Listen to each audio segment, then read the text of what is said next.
Hello guys, sound check, can you hear me?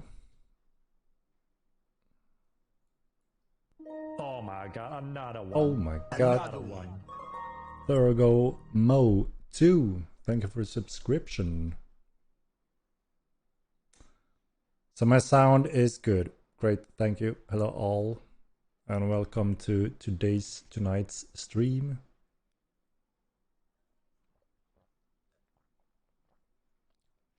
I have to make a pre-warning if my stream dies. It can be two things, either lightning storm outside, quite the weather right now, and secondly, it's one of the hottest day of the year.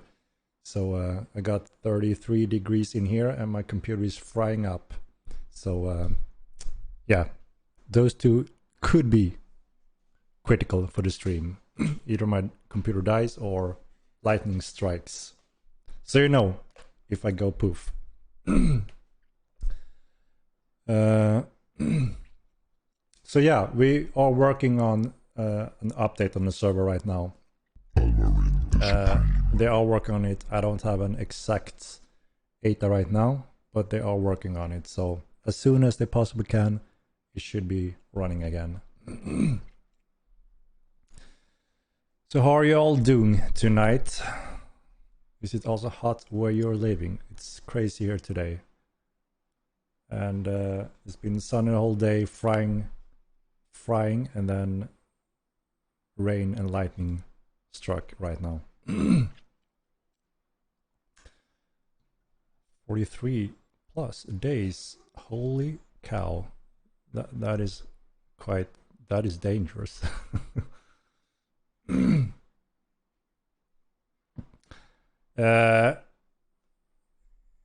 So yeah, I can't help the coders much in this case, the part they're working on. So will there be a Q&A today? As usual, 612. I try to cover as many questions as possible while we do these streams. Sounds like California weather. Yeah, today it is. Yeah, the server should be up again as soon as they possibly can. They are working on it right now. We will make an update as soon as we start them again and put login enabled. Good progress with webcam. Is it better, Avira TV? I actually have a strong spotlight here now that should help. Oh my god, I look a little one. grayed out still, Another but one. I hope it works. Piers, thank you very much for the subscription. At work baking in this damn sun. Indeed.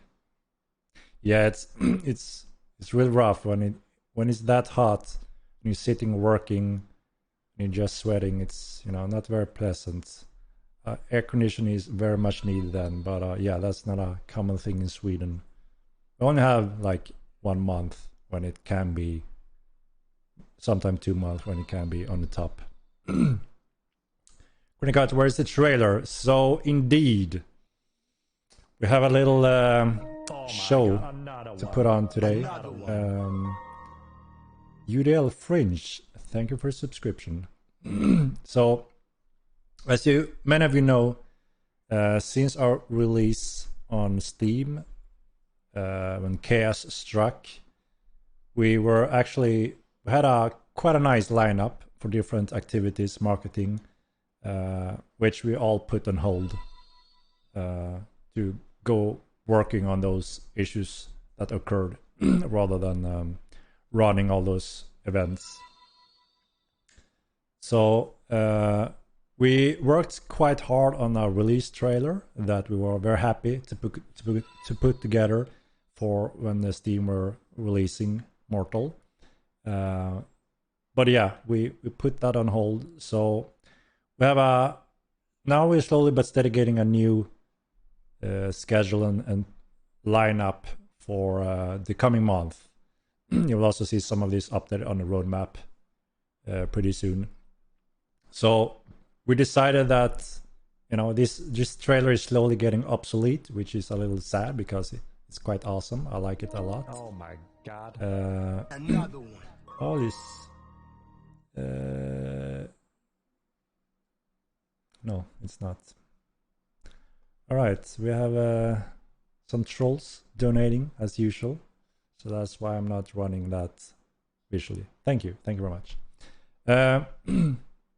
So yeah, we decided to push the release trailer, show that. Hope you like it as much as we do, and there will be a new trailer for when we do the epic release.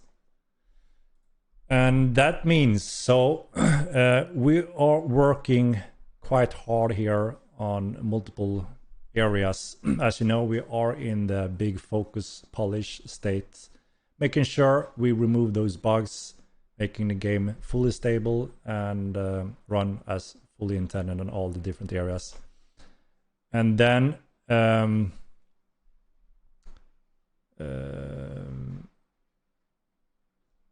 yeah, and then we're also working on, as you know, stepping over to more, Unreal Engine 5. So, and that is very exciting. Very exciting to see those steps and decisions and what we can use getting slowly into place. So we will take the transition to Unreal 5 and we will release on Epic Games platform. We don't set a date at this point yet. We will update on that when we get closer. Which means we want to show, obviously, the new game in the new engine. Quite overhaul in many areas. Many good improvements gameplay-wise due to the new engine update. The level streaming, that is quite annoying. You notice it when you're running around in the world and there's this little freeze, CPU halt. And those areas we plan to fully eliminate in Unreal Engine 5 as well. So that's there's a lot of good improvements from that engine as well for a specific game. And then of course we have the eye candy stuff like lumens, nanites, and some really next gen visual looking really cool stuff.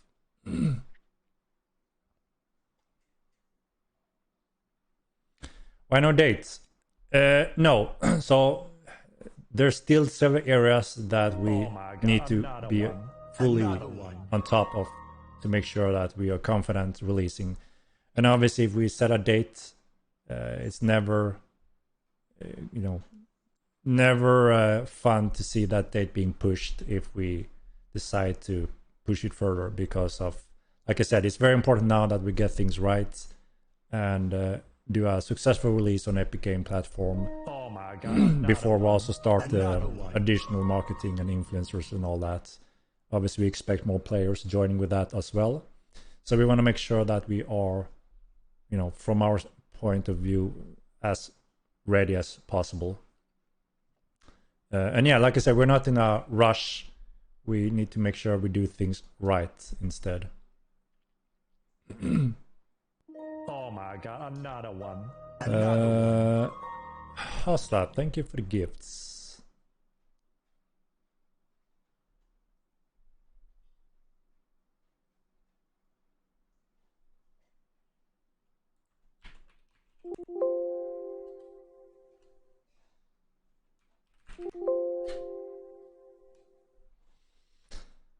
$40 in Germany. That's sick.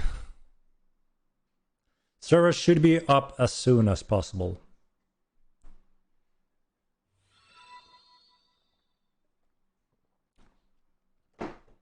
For it being so hot, your hair still looks great. Thank you very much. I took a cold shower, so I was freezing, but I'm already too hot again.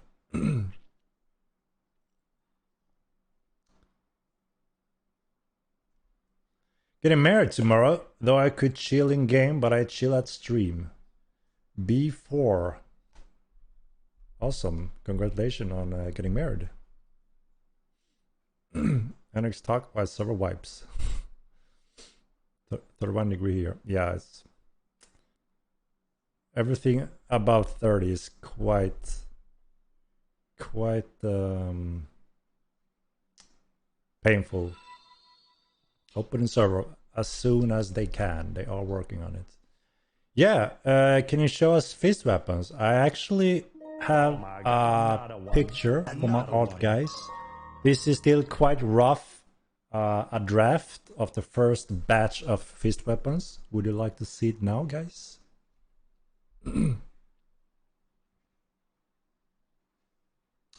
UDL, thank you very much for the Prime. Thank you all so much for the support, guys. It's awesome.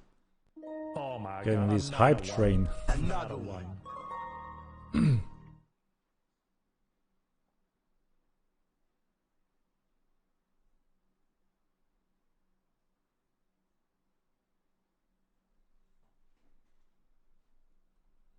Let me jump down a little bit. I'm way behind, I see.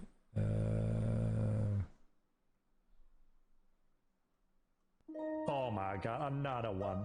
Another one. I know nothing about this game, but this guy has great jawline. Thank you very much. Totally not Shiro. Are new to Mortal Online? Yeah, I mean, we haven't really done any marketing whatsoever since the stress tests, when there were quite a little explosion, I have to say.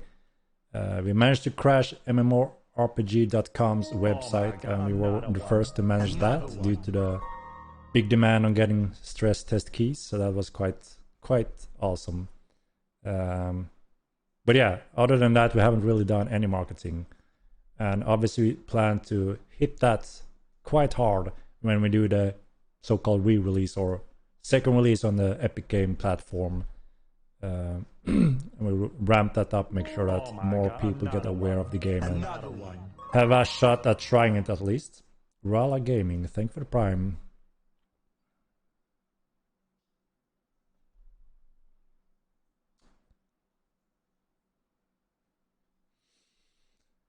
I want to thank you, staff, for cracking down on target harassment. I appreciate it.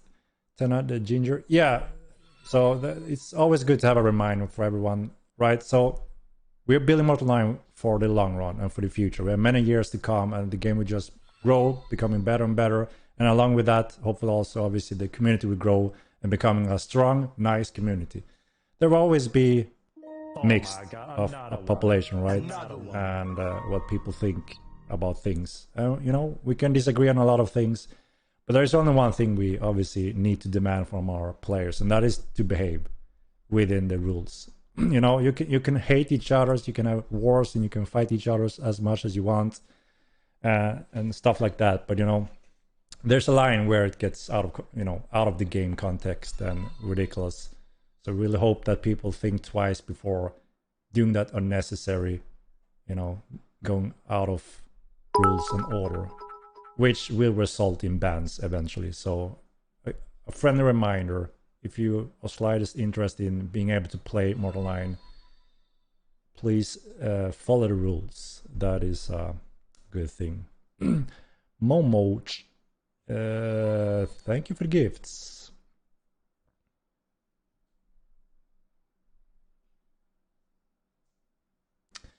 We have to share today. So the usual Q&A, I have a screenshot, a draft of our fist weapons that you'll be able to craft. They're pretty cool. And then we have a trailer that we want to show you guys, because like I said, it is the release trailer that was meant to be released on a Steam release. Quite sad not to be able to take those steps, but you know, things happens, and we decided to release that trailer now. And then there will be additional trailers when we step over to Unreal Engine 5, which makes sense because the game gonna look insane. Insane.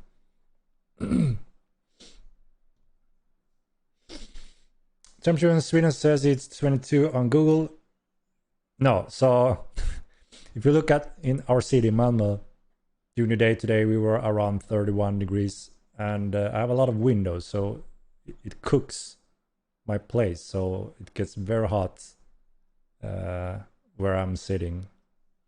So yeah, 30 degree in here, and I have all the windows, everything opens, but there's no wind. But it is raining now, so it's getting down slowly but steady now. But you know, it's so hot in here now, and that's gonna be hot for a while. 40 degree though, that's something else. But then you also always have air conditioning, right? That's a standard there, which it isn't really here. Another one. Norisina, thank you very much for the subscription. Hit a level 2 hype train. That is nuts. Yes, the server is still down. I'm trying to get updates every now and then. They're working on it, and hopefully it will be up soon again. They're working on it as soon as possible.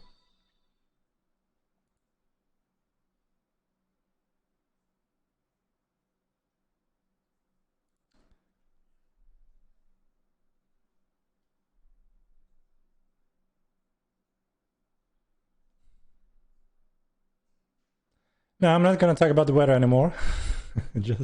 I'm just pre-warning if my computer dies. You know, it's one of those two options. And of course, I'll try to cover as many questions as possible, as always. So, Gamer, keep up the hard work. Thank you very much. The Loot Goblin TTV. Henrik, awesome patch so far. Thank you very much. Yes, please, feast weapons. Henrik, is the Death Steed scroll in game hidden away or super rare loot? No, so we don't have those spells anymore in Mortal 2. So you have the ritual that is completely dynamic now. So you can create your own Death Steed by using the ritual table. There's no specific scroll for that. So just learn rituals and learn how to make a Death Steed, pretty much. Stain, thank you for the gifts.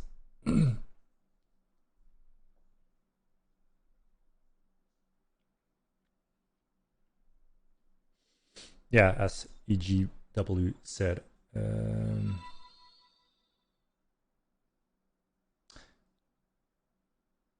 Yeah, there are alternate ways. So, you know, based on past experience, we know that depending on obviously the commoncy of the school and items we're implementing into the game, like Necromancy was not supposed to be super rare or super difficult or super, you know, locked behind huge team efforts. So, even though we have the Necromancy dungeon, quite a large dungeon, you can pretty much solo through most of that. Obviously, going for the troll or the necroboss is not supposed to be a solo task, but you can progress in Necromancy in all those different areas in the Necro location, or also in the points of interest, other places spread out on Mirland that also drops content like this. But there's different ratios. Obviously, if you manage to beat the boss with a group, there will be some more rewards, and there may be more common value in those wares. But we decided that there will be multiple options to gain these, both scrolls, tables, and all that. And we're also following up on that a little bit now to further tweak those numbers, making sure it's getting into the game in the rate we are designing it to be.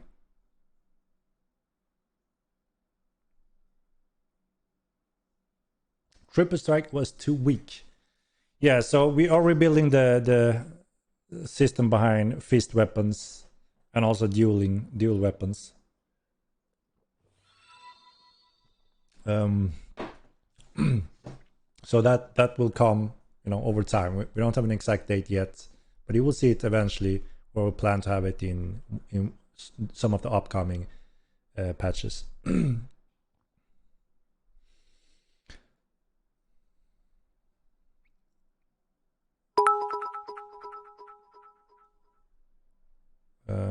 Let me again scroll down latest, and then I will. So sorry if I miss a lot of questions, and if I missed any donations or subscription. I'm a little behind here.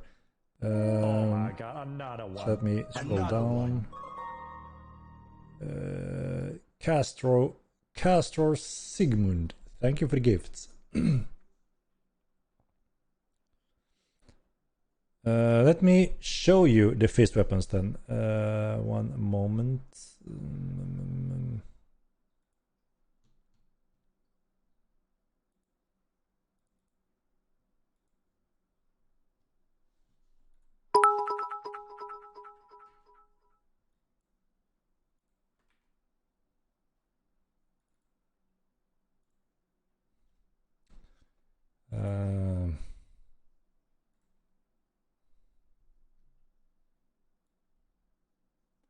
All right.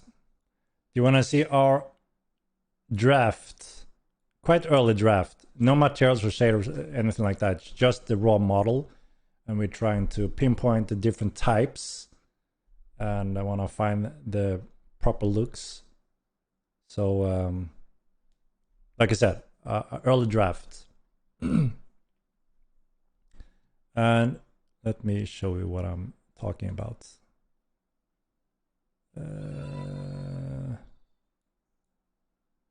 All right. So this is our early draft of fist weapons. What do you think about them, guys? Do you have something here? Are we getting there? I think they look pretty cool, actually. Pretty cool.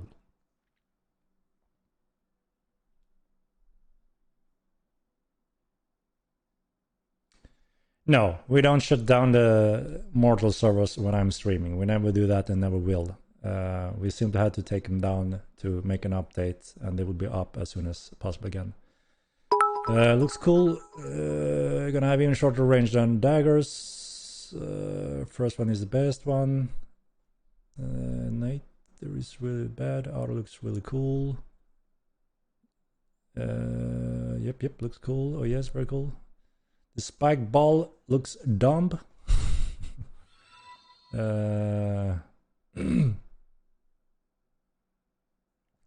Schmerik, yeah, like I said, everything that is, mortal online, obviously we need to create ourselves. Trees, buildings, etc., that is neutral. Rocks, stones, stuff like that doesn't make sense because, it's the same thing for all games and the world. That's when we can utilize saving a little bit of time using such assets. But when it comes to everything tied to our systems, races, and all of that, and obviously our artist needs to create it manually in custom. I think they will break your knuckles. You think so, eh? And of course we try to make sense out of them as well, stuttering how you hold a heavy piece of equipment which you can strike with without obviously it being dumb. But yeah, obviously if that mace star would be filled with fully filled with steel, it will be quite heavy, right? And we always want to go as believable as possible, following logic, real life game, physics as much as is possible, even though it's a magical world. So yeah, and this will be craftable. So that's also what makes it much more challenging creating these fist weapons. In the first game they were not craftable, there were just 3 different types and that's it. Now we're actually making a dynamic system out of it. So you have handle pieces that you can mix with the head pieces, just as you would craft any other weapon. So all the weapons we put into the game, you should be able to craft. And that makes it a little bit trickier because, like I said, how you can do the combination, how they fit together, makes it a challenge.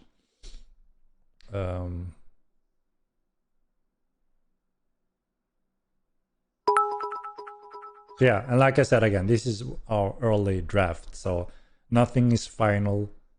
But I thought I wanted to show them as we got a few asking for them my past streams.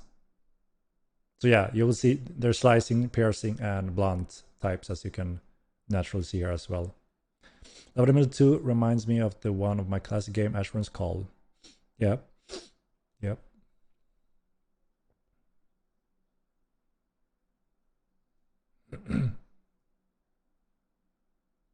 Like them all except the spike ball. It does look a little bit extreme, right?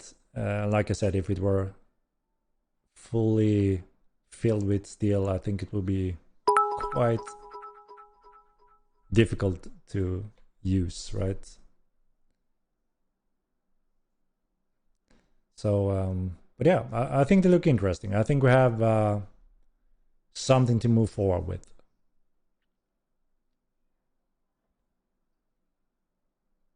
Leave Spiked Ball alone. And that's the thing, right? We all have different opinions and taste and all this. And of course, we want to try to offer a wider spectrum, but still trying to stay within some logic and physics where it works.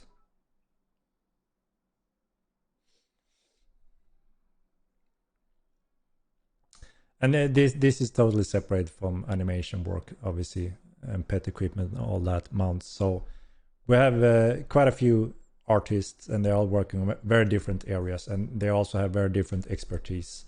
So this artist is working a lot on weapons, gear, props, for instance.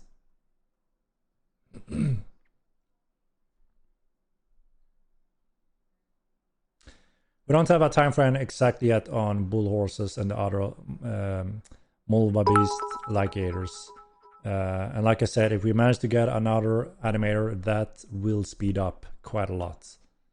Until then, we will slowly progress towards that.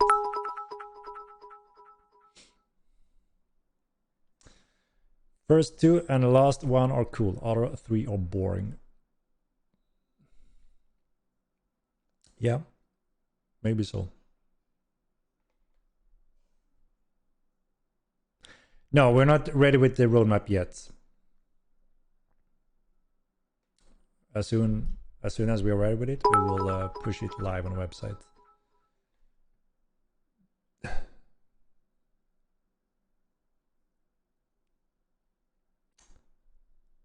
What is next after polish patch? New magic school, new dungeon, points of interest, different stuff. There's quite a list still, right? But there are some big ones that a lot of people are looking forward to, obviously. Feature-wise, one of the big thing is TC and sieging. And then we'll also work on a very important part of the game that may sound a little bit more boring for you guys that are already hardcore Mo veterans. But as you can understand, very important for the long run of a growing population. And that is the new player experience. The gap when a new player go to Milan, that's when there's a high risk of, depending on where they go, what they do, there's a high risk of a player stop playing without actually giving it a fair chance. So that's an important area for us to have a growing population to help new players. Yes, you'll be able to dual wield these.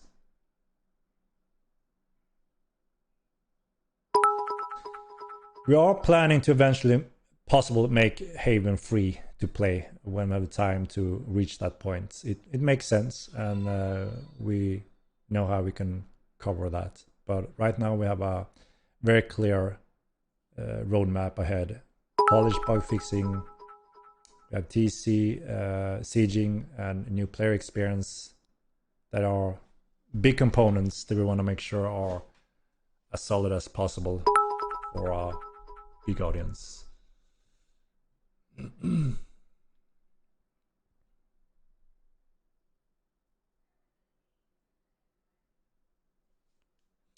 Return off is the vast emptiness of the map, can travel for an hour fill and no point of interest.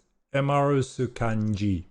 Yes, exactly. We identify this as well. So, in one point, we wanted to make a believable world that also had quite a few empty spaces, because we want to let players to build cities and houses over time, and they will need a lot of space, because when the space runs out, you can't build houses and cities anymore. And that will happen eventually, especially when TC kicks on.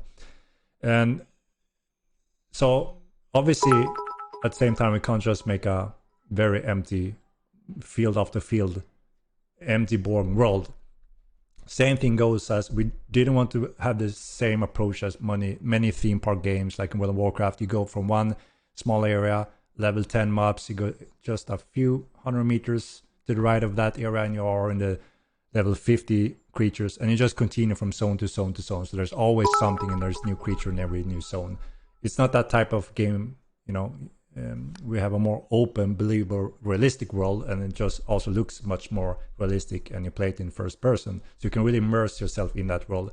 But yes, one of the big feedback was, just like you said, many new players are obviously so used to having a lot of stuff going on when venturing around. So we try to push that much further to give a lot more of that. So we actually have finished, as of today, 93, I think, new points of interest, and they're really awesome, from small to huge, really cool stuff with stories behind them. And it's gonna be cool when you see what that's all about. And there's also obviously different rewards behind that, and danger. So those will come also in upcoming polished patches. So you will get content like that along with bug fixes. And that is also to fix that part, to make sure that, especially, you know, when a new player that doesn't really know what's going on in his world, I want to explore, I'm interested, we want to make sure that they will find a lot of cool stuff. Like there can be a fire on the horizon, smoke, there can be blood trails, there can be many different things that, you know, pulls you into the world, and you will start to see that wherever you go, you may run into these things, and that should hopefully fix exactly that problem. We're also working on additional cool system, like small critter system that will put small animals running, like a squirrel running up a tree, and you can shoot it down with an arrow and actually loot it. There may be, you know, small animals like that that you don't really fight against. You just stomp them, or, you know, hit them with an arrow to interact with them. But that means we have a new system that allows us to add crazy amount of those small critters without having any cost at all on the server. So it's a brilliant system, and we will add tons of that kind of experience, that, you know, adding life to the world, and I think that will help greatly as well. So it's a really cool little system, very smart done in a way to, you know, allow us not to compete in server costs and performance.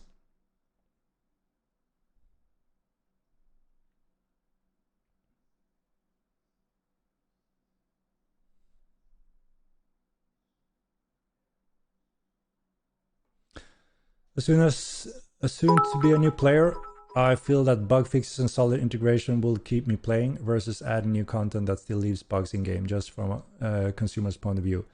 Super Kim Bop. Yeah, exactly. And that is why we're entering this phase now, where we are eliminating those annoying bugs that pretty much everyone run into sooner or later. We want to make sure that they're all gone and it's a smooth experience.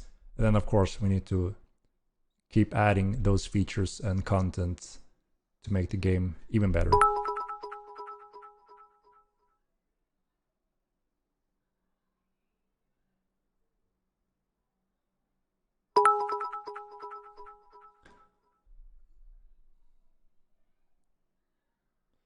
Add some tiny caves. Yeah, there are caves, a lot of caves included within points of interest. The artist showed me all their final stuff that done of these 90 points of interest today, and they all look awesome. Really proud and happy, and I can't wait to see your feedback on them as well when you experience them in the upcoming patches.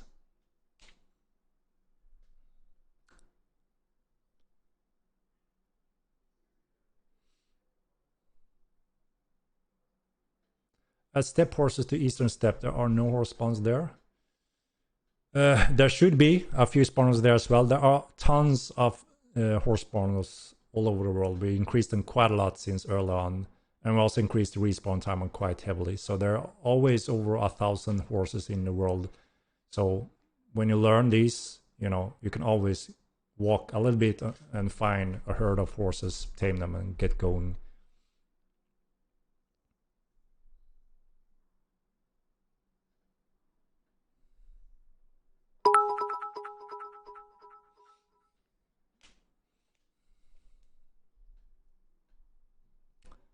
And I'm very behind again. Sorry guys, I'm slow. when it comes to covering these questions. So, and I need a little sweps.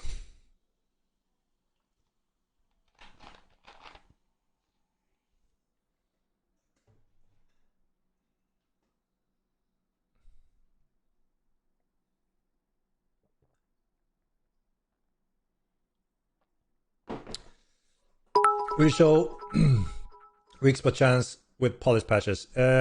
Yeah, there are in the list. I can't say which patch that may enter the game, but I think it makes sense that we show that stat as well, since we are showing pretty much everything else at this point. And it also, you know, confirm things, makes it interesting for you guys to see what you have crafted and what you can do.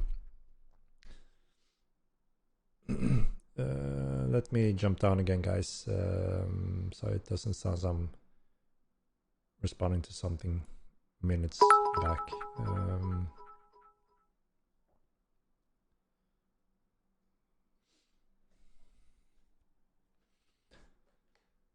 For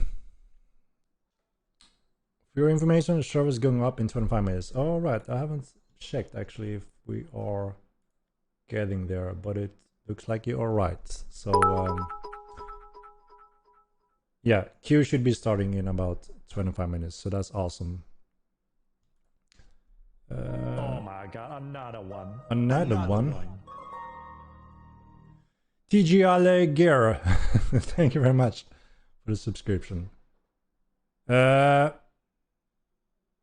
Shall we reveal our trailer, guys?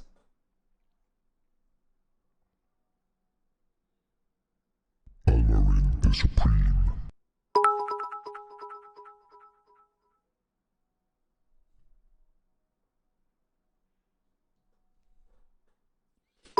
So yeah, so this trailer, Mats, our trailer guru, worked quite hard on this one to get it ready for release. Sadly, we didn't release it due to the chaos. It didn't make sense to release it then, right? So now we're releasing that trailer, and I think it's a good.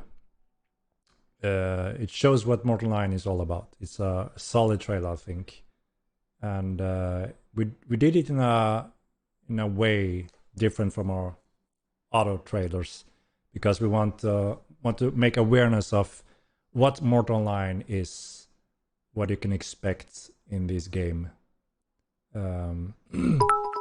And like I said, we did this several months ago, so we already have so much more content, new magic schools and creatures in the game. So the more the time passed, you know, we felt that the trail is getting more and more obsolete, but it's still a solid gameplay trailer that, you know, can make awareness, hopefully. And we will make new trailers for when we enter Engine 5. Shall we take a look on the trailer then, guys? Let me see. After all that hard work, you know, getting there with the game, and Mats worked hard on it, I felt a little emotional when I saw the results, because it was so much stress going on and all the pressure and chaos hit. So I got a little emotional, I have to say, when I saw the final result of this trailer. So let me show you guys here on the stream. Let me know what you think about it as well. Let me find it here.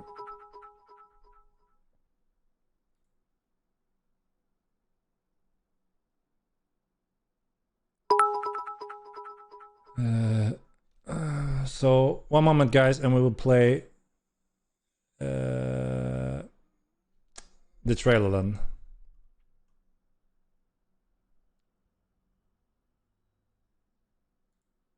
All right, I'm gonna.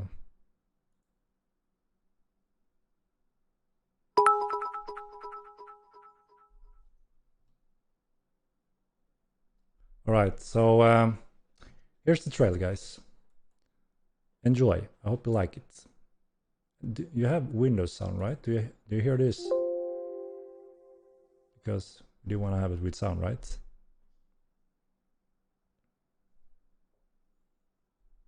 Did you hear this sound? Yeah, great. All right. Yeah, it's quite a long trailer. Like I said, it tells you a little bit what you can expect from Mortal Online. It's a good awareness video, and I hope a lot of people, get interested about the game when they see this. So here we go. All right. Hope you enjoy.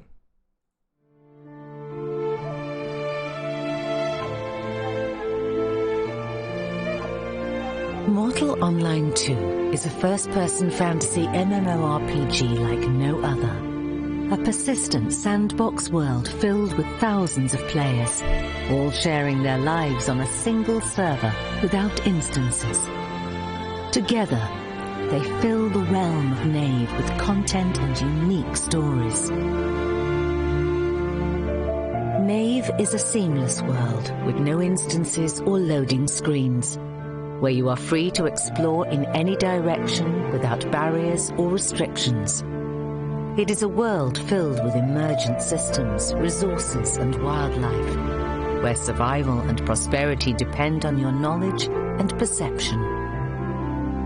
The deep, immersive environment is but one aspect of the experience, as Mortal Online 2 is first and foremost a player-driven game. It is the players who gather resources, craft goods, set up trade routes, build houses, fortifications and villages, wage wars, or keep the peace. You begin your journey by choosing your race, ancestry and nationality, where your custom bloodline will impact your starting attributes and available clade perks. In Mortal Online 2, there are no classes or levels to restrict you. You train skills by using them, and most actions will rely on your proficiency as a player. For combat, it's your aim and reflexes. For crafting, it's your research and experimentation. With several hundreds of skills to discover and choose from, you are free to train, retrain, and completely customize your own unique character build. All important assets in the game come from the player-driven economy. Ingredients and materials for alchemy, magic and food. Crafting of weapons, armor, construction supplies and maps. Taming of pets and mounts. Everything is gathered, hunted, manufactured and traded by players. At the core of the market is a deep crafting system with millions of combinations. It lets you experiment and discover unique outcomes, and with experience tailor your products to perfectly fit your customers' specifications. This diversification means there will be no other crafter like you. What you choose to do in Nave is entirely up to you. There are no predetermined quest lines to follow, as this is a sandbox filled with human agencies and interactions. Each time you log in, a new context may await you, as the world evolves from player actions and emergent systems alike. You can stay in the relative safety of protected cities, or risk venturing out into the wild to stake your claim. You are free to explore dungeons and uncharted regions for resources and treasure, and seek out monsters of legend to test your mettle. You can fish, hunt, or tame the wildlife, and experience the emergent creature population firsthand. You can steal from, fight and kill other players for all their loot, or protect the people around you from marauders and mischief for bounties or renown. You can set up a business and profit from gathering, taming, breeding, refining, crafting, construction, trade, protection, and more. And you can join a guild to compete for trade or territory, build keeps, and engage in epic wars. All these paths are open to you, and you can take them alone or together with others. No matter what you choose, your time in Nave is guaranteed to be an unparalleled experience, exclusive to you. and forever written into its persistent history.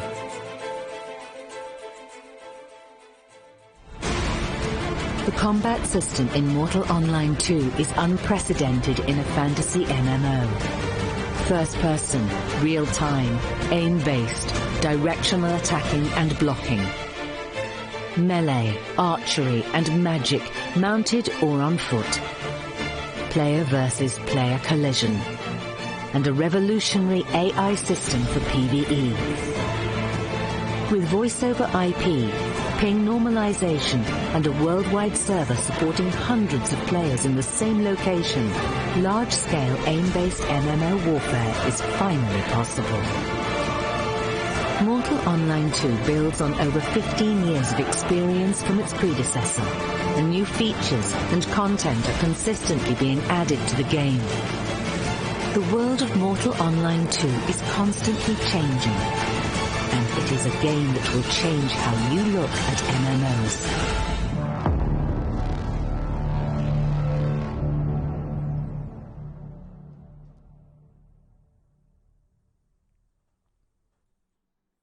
That's it, guys.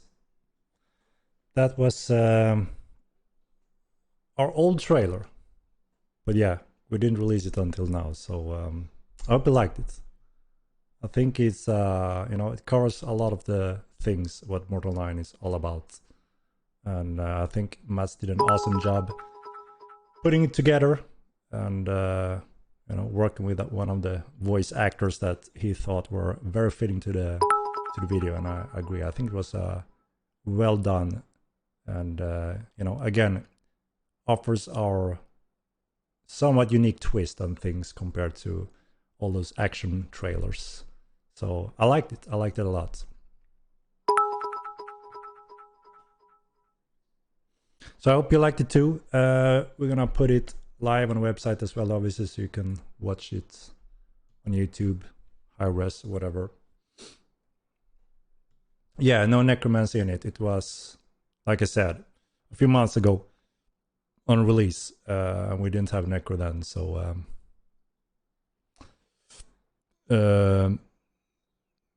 yeah, quite a lot of things obviously that goes into the game over time now that we didn't have then.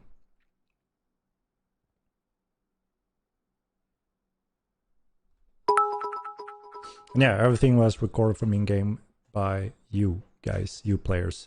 So many of you guys were the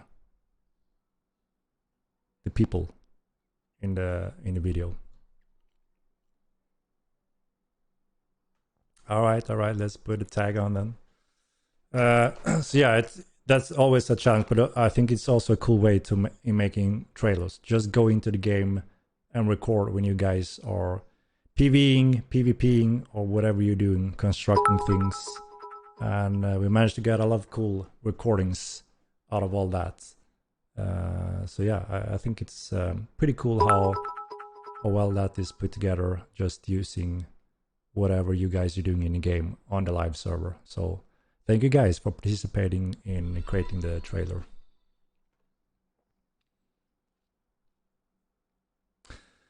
No, Thievery is not done yet, but it will enter the game in one of the upcoming patches. I can't say when at this point, but there's a few things we want to rewrite from the first game to make it more risk-reward and more interesting, balanced.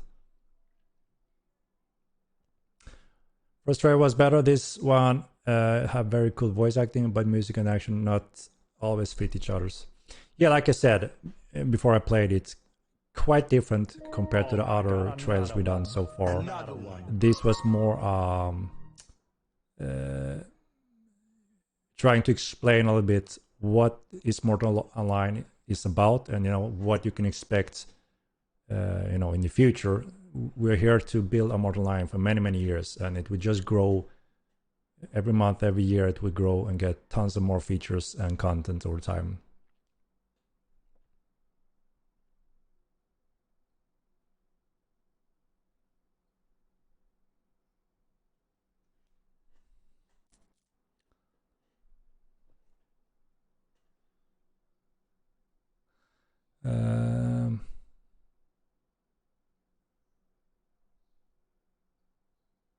So bounty hunting will be expanded on. Now when we see that, it works, we were experimenting with it and we weren't sure if it would be, working as we hoped.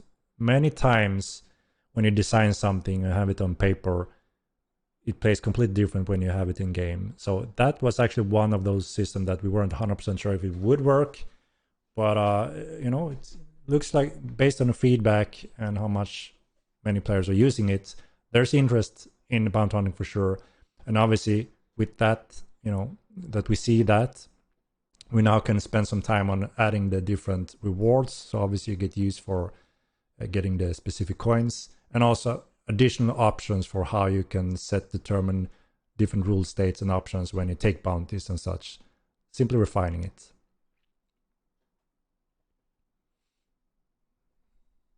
I can't answer a question when it comes to where to find books or what artifacts or whatever they can be used for. That is, obviously something that you guys are figuring out. And most things have been figured out by you already.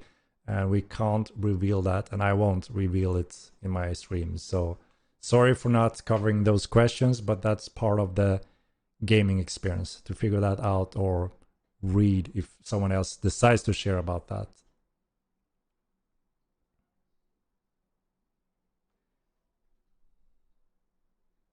Yes, I will give the trailer link so you can watch it in full res quality if my stream is cutting out.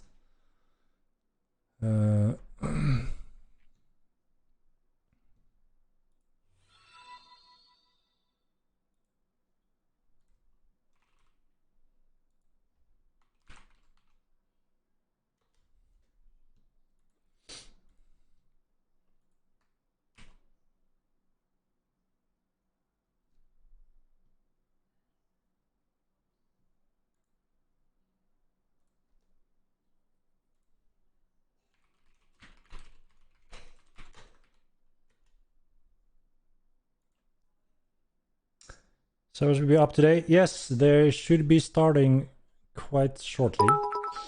Yeah. So a few more minutes, I think, and then we should be ready to go. And chance if having a dodge like in Mortal 1. So the thing is, we had a double tap command in Mortal 1 where we did a little quick jump, but it confused a lot of people because you didn't really avoid an attack due to the huge latency built in the base system of the network in the first game. So it was more like you did that jump to reach places, or it wasn't really utilized in a fight where most people would expect that could be used. But due to a minimum of 500 ms, that jump kind of tricked you. You thought you were out of danger, but you never were, due to that much more latency that we have inbuilt in the old network engine. In Mortal 2, that is only based on the ping normalization and the very distance in some cases. So we are planning to revisit some possible steps that could be working much more accurately, as in avoiding attacks and also engage in actually attacking someone else. So, but we don't have it on that high on the prioritized list right now. As you can imagine, we have a few bugs we want to remove first of all, until we can get back to those additional layers of adding player skills.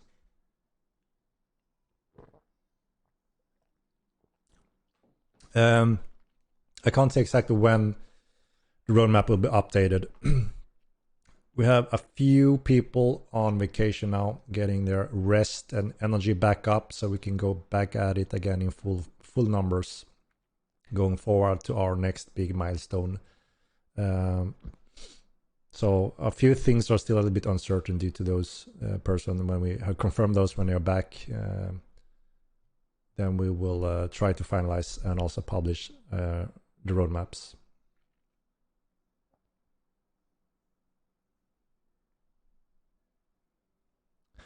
So pet mounts. So we only have the horse mount still. And like we said before, so the system is now prepared to anything can be mountable, including players, as you've seen in one of my clip. But obviously we want to make sure that it makes sense and is balanced. So the only thing we need to do now is make the animation work on those creatures when you're mounting them and riding on them. And that is all dependent on animation manpower. And we lack some manpower in animation category, which means we can only do a few things when it comes to fully animated requirements. So new mount types, and go through all the current creatures we have to be mountable, is on the in our lists, but depending on if we find more animators that we can hire, we will proceed in that simultaneously with other features and areas. But depending on that, we are slowly moving towards getting that content as well. It is quite hard to find animators. It's one of those positions we have been looking for on and off for quite a while. And there's a lot of animators out there, but we are looking for very specific and also extremely realistic animation, like motion capture realistic, so it fits the visual appearance as well. And that is a whole different ballpark. We have gone through a ton of animators. Like I said, there's many awesome, more cartoonish types or different types of stylized animation, but that's not really what we are looking for.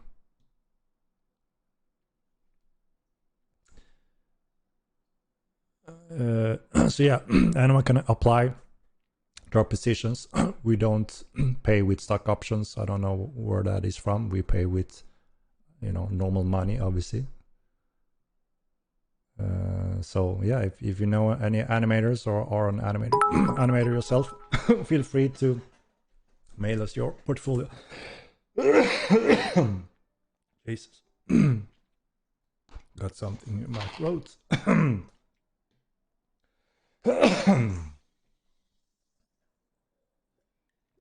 Jesus.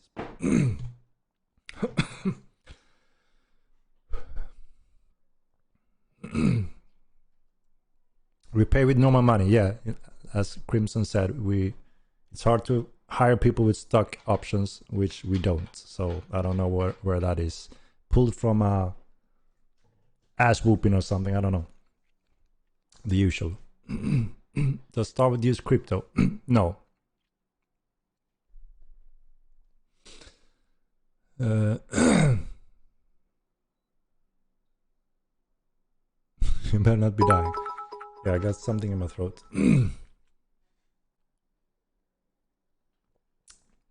We can pay in steel if that's desired.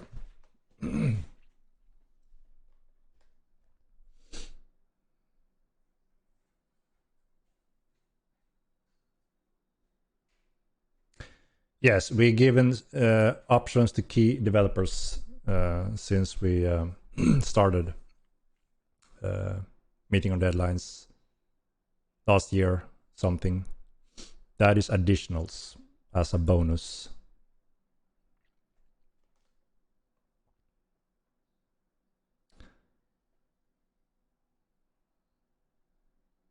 You hear my dog walking. Yeah, it's a French bulldog, and yeah, you can hear her walk on the wooden floor. Shows the pants. I'm in shorts.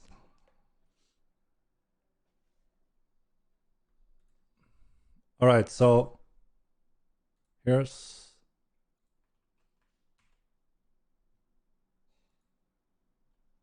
the link to the trailer.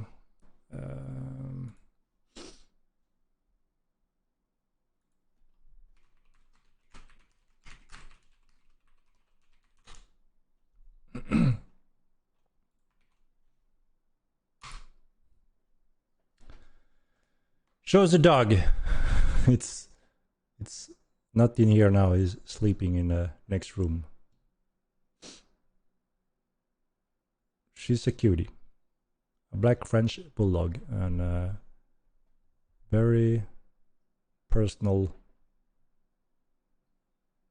They're all very, you know, bulldogs are quite determined dogs.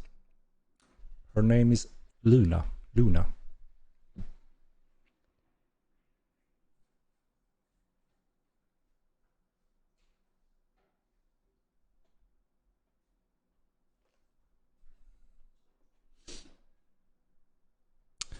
Voice actor from the trailer reminds me of Turok for some reason.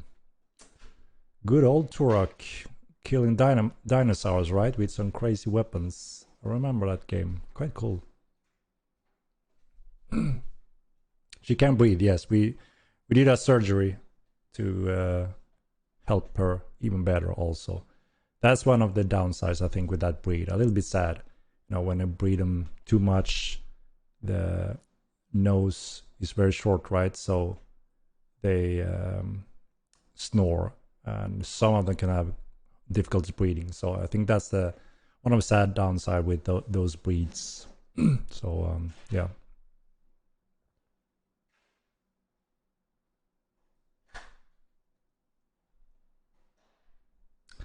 When we named her Luna, we noticed that after that, every single dog was named Luna. So not very unique that we thought it was.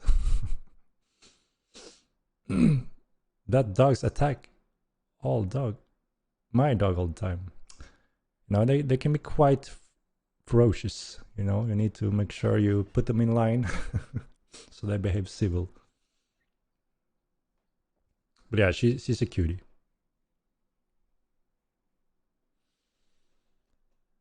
Can you please give Arceus quivers to add arrows? We have the icon. Yeah, we plan to do stuff like that also down the road. Like I said, full focus on polishing and bug fixing now, and we finally can, you know, move past those types of annoyances. We're getting to those goodies. When we will see the real Kimura, you will see. You will see. When will Fist Weapon come into the game? I can't say what date, but they will be on the upcoming roadmap eventually. And that will give you a better idea of in what order. Will defensive structure come before TC or after? I feel like if we put out TC before having defensive structure, we will all log in on one day to large guilds with 100 catapults destroying our homes with no walls or guards. Right, so that is obviously something we're carefully considering when we're going through the design. There's a few upgrades and updates we want to do obviously to these systems, as you know, that we based on the first game's TC and sieging mechanics. So I think we're on a solid state game design wise that will improve it greatly. But yes, this time we want to make sure that we add both defensive mechanics and offensive mechanics at the same time. So there's always a proper, you know, a whole pack of solution when it comes to having counter for the offensive machineries. And along with that also, the first TC pack, it's not going to cover all TC because there's an insane list of TC content. But it will start with, you know, some basic and proper functions and services that you will need to start building your city, including protection.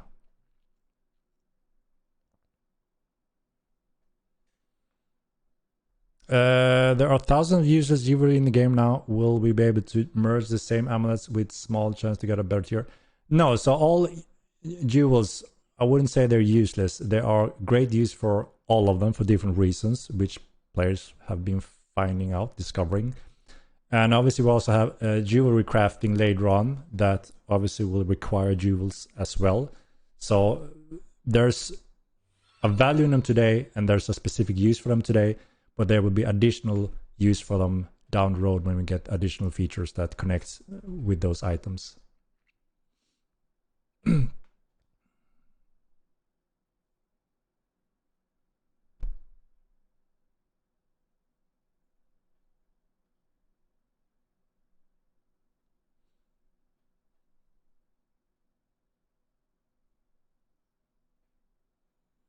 But there's only one Henrik Luna. Indeed, Meeks. Indeed.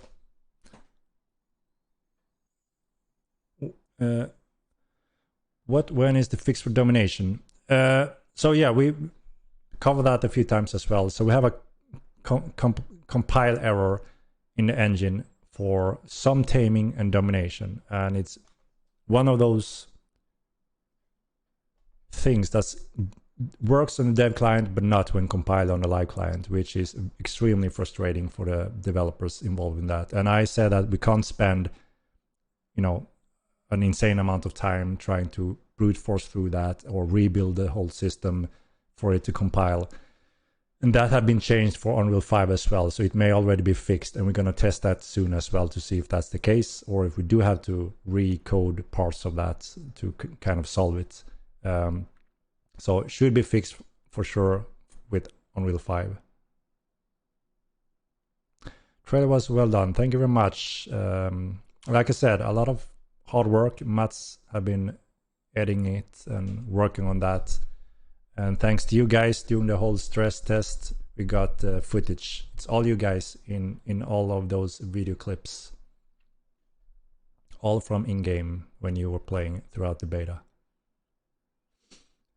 Thanks for awesome patch lately, even with the few bugs. Question on rare gem trinkets luck. Does this work with fishing up trinkets or only looting AI? I'm not 100% sure, but I don't think it affects your fishing up luck. Could be wrong, but I don't think it does. I have to confirm. But there's another luck when you do catch, when you get a trinket, there's another luck that increases that value if you carry that. Is Ultimeki that was released the same boss as Greater Kimura from Mortal 1? So it's not exactly the Greater Kimura. It's called Ultimeki, the one you have in the game right now. So yeah, no, it's not exact the same creature as the Greater Kimura. Year 5 still coming this year. That is the plan.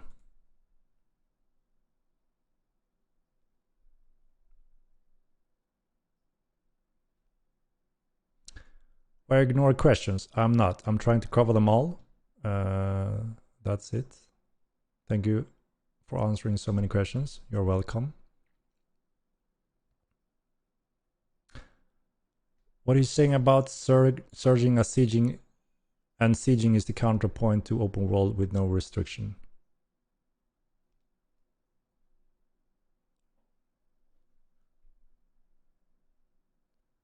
Will sieging a castle take multiple days? Maybe like in Evo Line.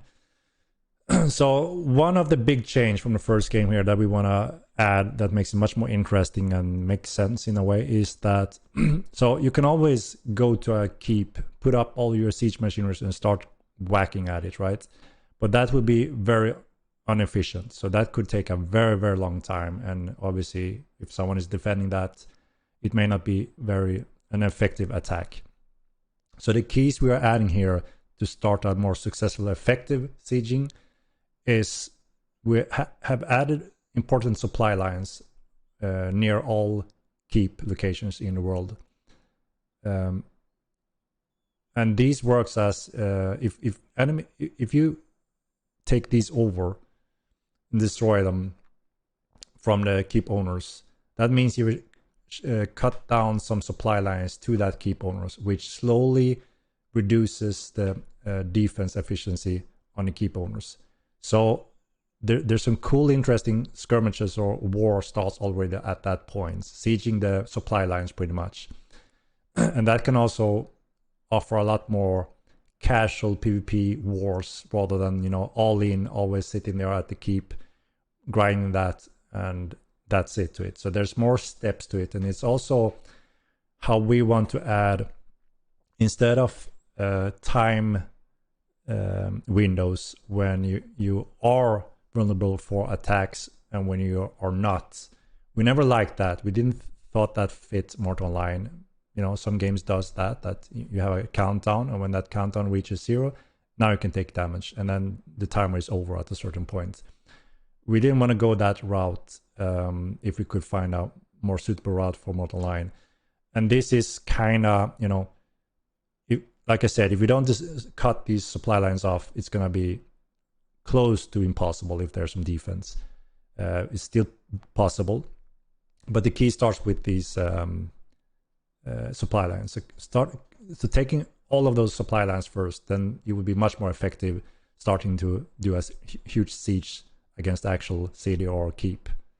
So that is one of the new components we want to add this time. That should improve the whole sieging mechanics and make more sense and more interesting and fun. It also means that you can actually go there having a war around supply lines without having to go full out, you know, commit 100%, lose all or win all. You can go more in between as well.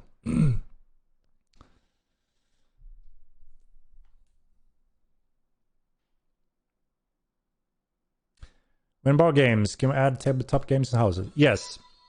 So, as we mentioned before, I don't know if I showed you some of that, but we have finished the back end and blackjack type of gameplay board games.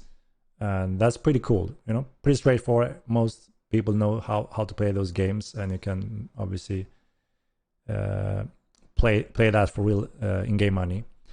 And we will offer them for taverns and also where you can open up your own taverns. And we're looking into if you may need to have license for this, and you can run different games in your specific billings plan for this. And, you know, banks take a fee and you may make a profit on that as well. So an interesting system we want to build on. And yes, there will obviously be more types of table games after this first one, but we have the back end ready for that, so that's awesome. So we can keep adding more and more game over the years. And we plan to add this as well around for the Epic Game release, because it's pretty much done. We just need the art and connect it.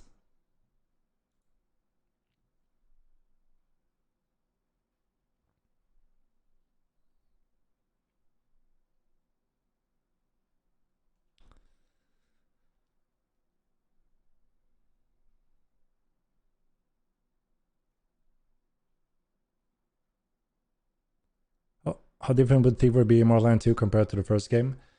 So one of the things that wasn't good or, you know, enjoyable was that you could just stand there naked, try to steal something. If you failed, guards whacked you, you waited 2 minutes, you respawn and repeat. So there was no real risk involved, and it could be like not very exciting for either of the parties. So that is the part we want to change. So obviously, if you're just standing there without tools, naked, you won't be a successful or effective thief. That's how we want to change it. So with proper planning, proper tools, disguise kit, whatever, all those options we're gonna add, that's how you want to do a successful theft. And that obviously means you don't want to get caught because you may lose all that equipment. So that's the balance we want to add as well. And then also we want to incorporate that in the standings for that CD, how that you know, how that play against you as a thief. So you need to be more careful and plan your thefts, not just go repeat a spamming steal attempt. So that is the main part that we're changing. And also, you know, there was this trick: convert your gold coins to a stack of silver coins and you could be safe. No one can steal that. That's also changing. So a thief will be able to, you know, make a grab in a stack and get some, you know, and be successful at that. So it's not a complete failure. So, you know, that is the overall balance we want to reach. So more risk and effort and investment for the thief. So it's more exciting and interesting, but they can also be more dangerous in terms of they can actually try to steal something from a heavy stack as well.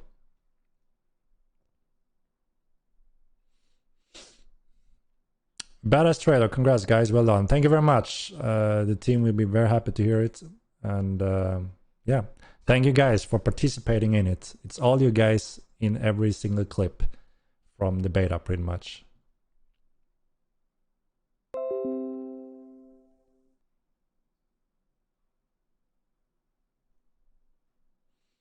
Will there also be a greater chimera? You will see. You know, the greater chimera was a very huge creature as well. Similar to the Ultimeki, but a little different. You know, we are slowly but steady also, especially when we're working on the AI, getting more and more support and function. And we also have a polished session with the AI and pathing. And eventually we're going to reach the tier 3 AI, which is even greater and more mechanics behind the AI. But yeah, there will for sure be more of these large creatures. And eventually even much larger, which is the tier 3 creatures. But I ignore my questions. Sorry, I don't intentionally ignore questions. I try to cover them all, and also without trying to repeat them after a certain amount of stream. Some of the questions get repetitive, obviously. So I try to cover them. And like I said before, there's a few questions I won't cover, which is, can I find this in game and where and how? I won't reveal that in any of the streams.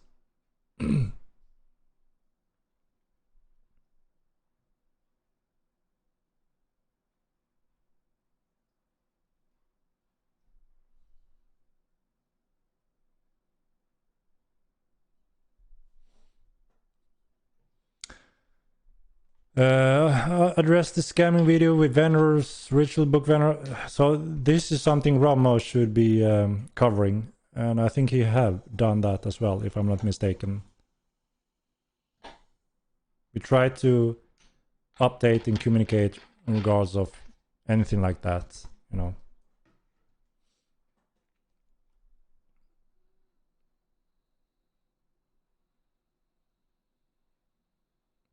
I don't speak Deutsch that well. Sorry.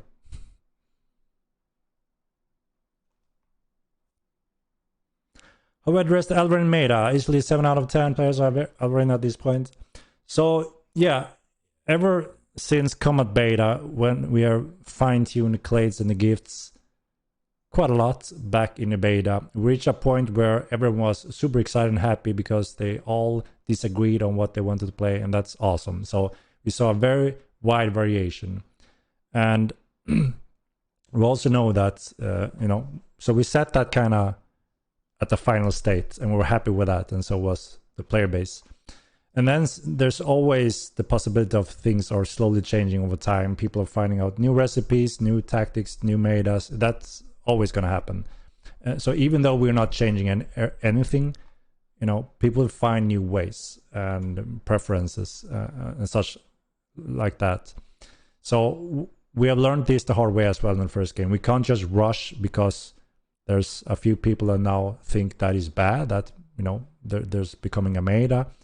If we rush into that and starting to change a lot on these core balance, especially in the clades, you know, it very easily turns out into chaos, and players going to be upset and wonder what the hell is going on.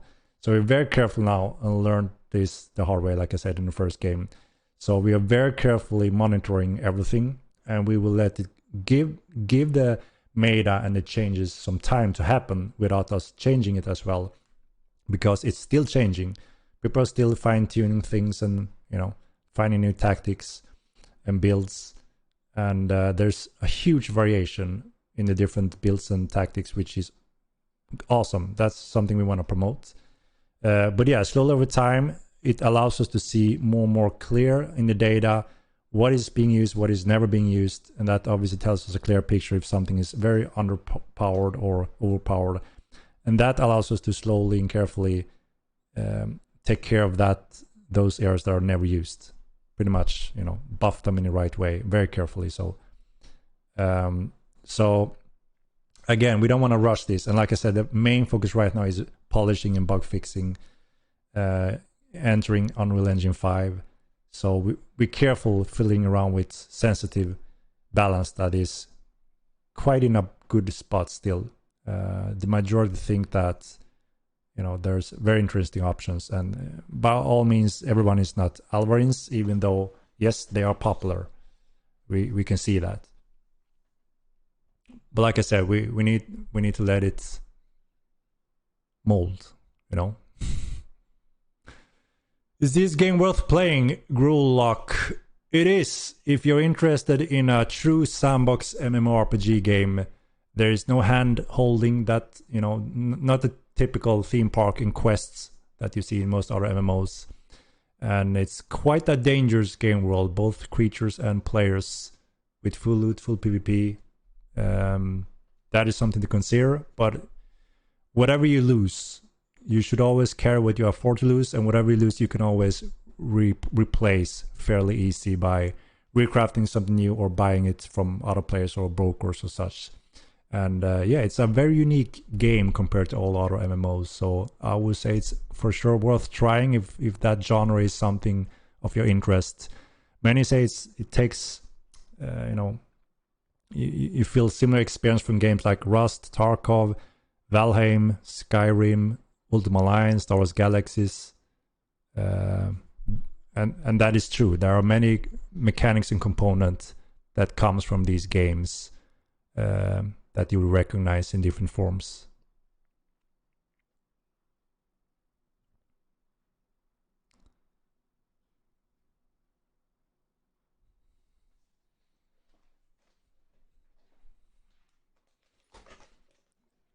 You said when the game release? No, I mean the Epic Game release.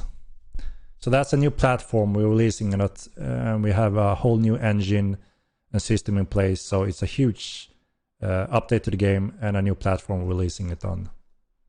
And yeah, there's a huge player base that think that that's when we release those systems, including TC and such, that's when there's a huge player base that wanna start playing the game or come back playing the game. So yeah.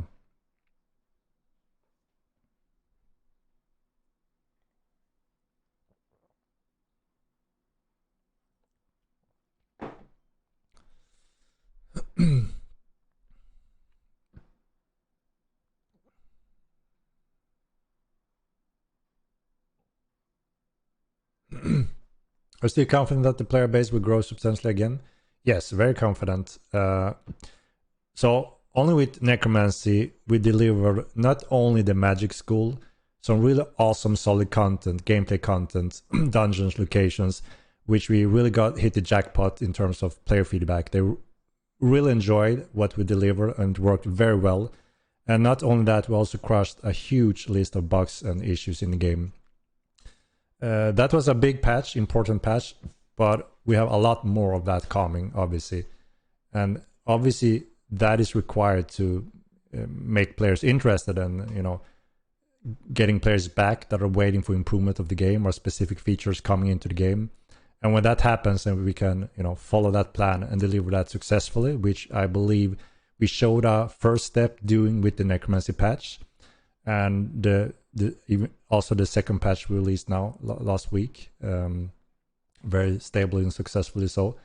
Obviously that shows, you know, let our game speaks for itself rather than me saying something about that. So we are very confident, including the players that we're talking to, that if we keep deliver solid patches, fixing the bugs that annoy the crap out of players, which, you know, very rightfully so, stick to our plans and deliver this and reach those features that the majority is asking for. I have no, you know, I have all faith that there's a huge group of players that want to both come back, but also new players that say that that's when they want to start playing. So, and there's many other games that have been in a similar position, also similar type of game that is evolving over time, that have started from nothing and then just grown over the years. And that's always been our plan, not just to explode on the release day, but actually showing the world this is a game to consider. It's a true sandbox game, one of a kind, and every year it's going to be bigger, greater, better in all areas. And we also look to be the first MMORPG game in this scale running on Unreal Engine 5. So a lot of excitement around the whole development phase ahead. So Yeah, I have no doubts.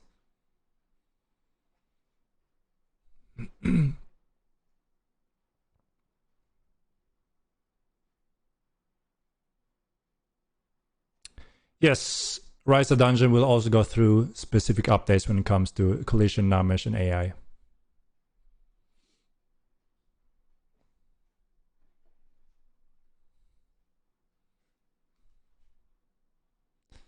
And I'm quite behind again, I see. Let's see. Some of the question I already responded to is still being asked, so I guess I'm way behind. Sorry, guys. Yes, the trailer have been shown, and I'm gonna... Here's the link again for it, if you wanna watch it in its full glory in YouTube. Hope you like it.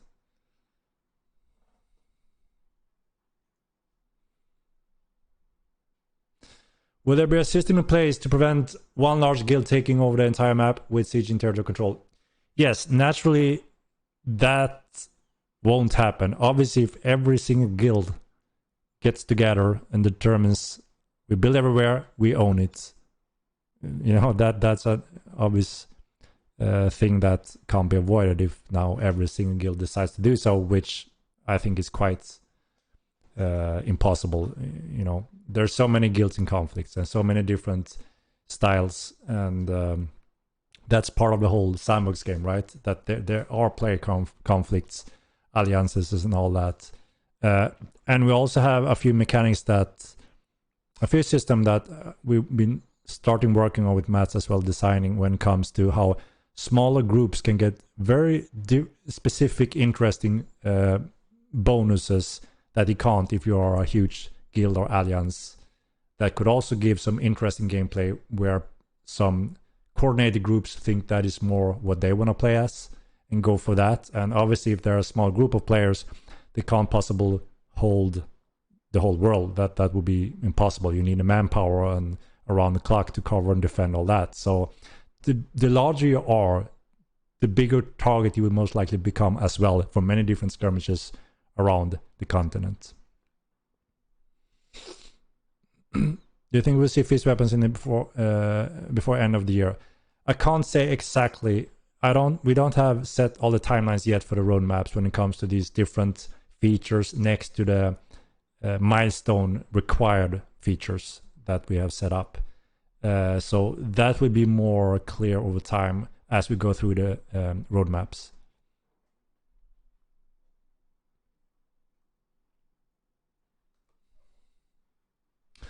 Will there be anything unique to dual wielding? Yes, so in the first game, we had this idea that you can pick up any weapon you want in one hand and any other weapon in your other hand, and you still pick which hand you're swinging from. So you could pick if you wanted to use the right hand or left hand, and by doing so you can also choose what kind of damage type you want to pass. So that concept idea we thought was interesting, but it didn't turn out how we were intending it over time later when it was in the game. So it was mostly used as to tap into a special ability move where you use the weapons. This time we wanted to remake that system so it does make sense. Like you have two weapons, you may be more agile and do specific strikes using those. That could be more interesting, make sense just as the normal play style using dual wielding. And then next to all this will be the special moves for all the weapon types and groups as well, which also includes a dual wielding special move.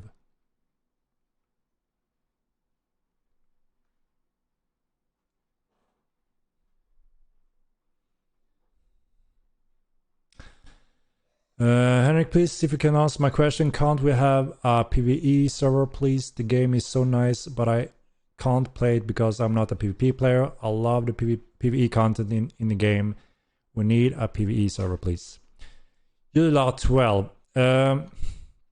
So we have built the game in mind for one world, one server, one rule. And yeah, so obviously we're following up on seeing how does new player get into the game, what does players like and dislike, and what are the problems, and what does the PvP players want, what does the PvE players want, because we still strongly believe that if we do things right, there are very exciting features and areas for all these different types of players, which is the goal.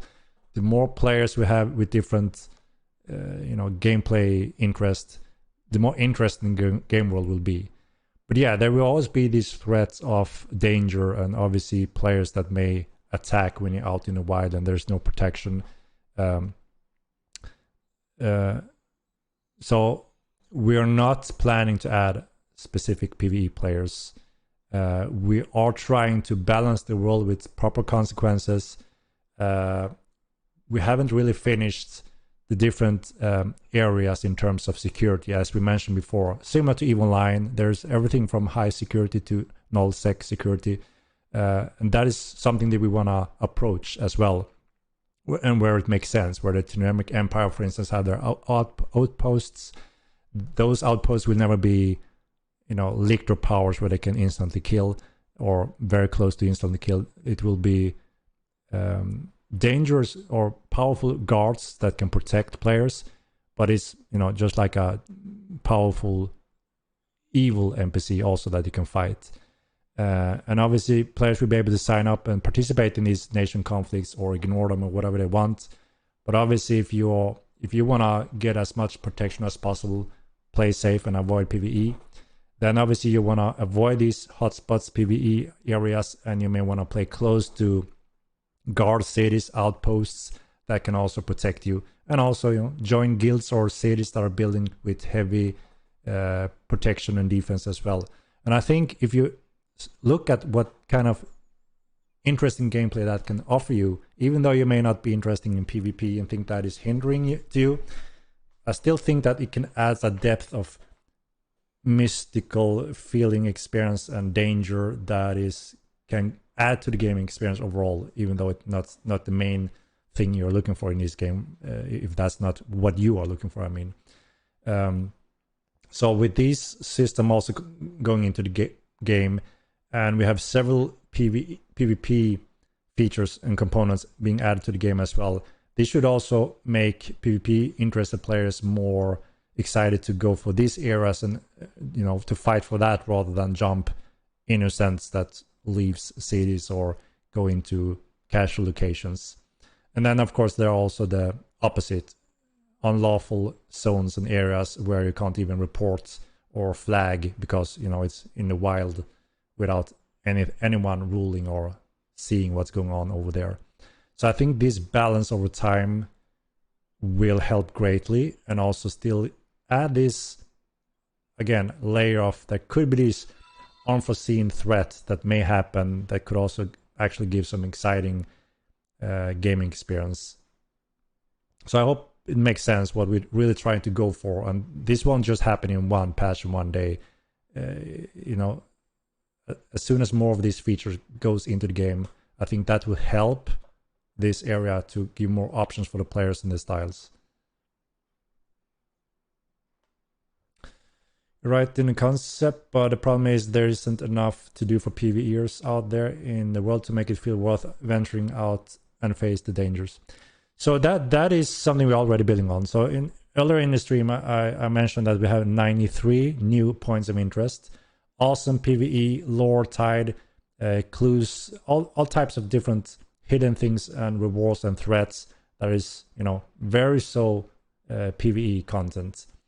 Obviously, those may also attract PvP players. That is, the nature of it. But you will see a lot more PvE going in upcoming patches for sure.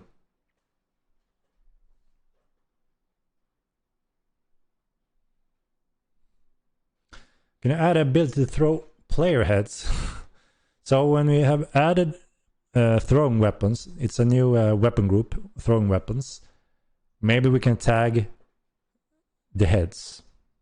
Maybe.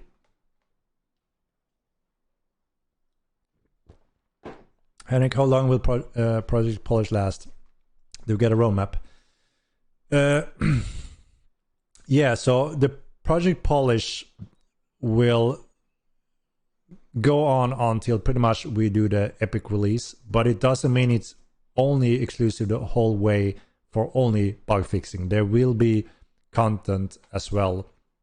Like I said, there's also a lot of content that is safe to add because it doesn't rely on new features, but simply more content. Just for instance, everything that we have coded to support the Necro dungeon location, which was a huge success. Everyone loved those different elements. That obviously means that we have all those options now to reuse them in different ways and mix and match them in new content. And that's obviously something we're going to make use of. And that's also safe content. What I mean with that is we don't have to build a whole new feature to support those functions, for instance. So I can't say for sure, how long exactly, and it's not a line where it's no content at all and then just only bug fixes. The main focus now is we have identified all those bugs that are being reported by you guys that we're very thankful about, and all the information we got regarding them, so it's more efficient for us to solve them.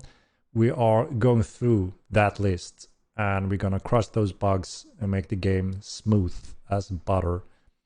And doing some of those every second patch or so, there will be also, like I said, points of interest and content that reuse solid features already. So I hope that makes sense. But yeah, then also obviously we're reaching some of the new improvements that ties to the release on Epic Games, like the new player experience, and we're also still working on TC sieging to make sure that it's exciting and fun and works, because we know there's a lot of people that are waiting for that system as well. Was subscription required yet? No. Like I said before, also it doesn't feel right to enable subscription, and that will also may put off players that feel that those bugs are still there, annoying players, and it doesn't feel right to enable subscription with those still in the game. So again, it makes sense for us to fix all those bugs, get in place, be ready for Epic Game release, and that's when we are looking at enabling the subscription. So yeah, we have a huge cost expense running all this, and that's also the reason why, to be able to run for several years, we need a subscription to cover all our costs.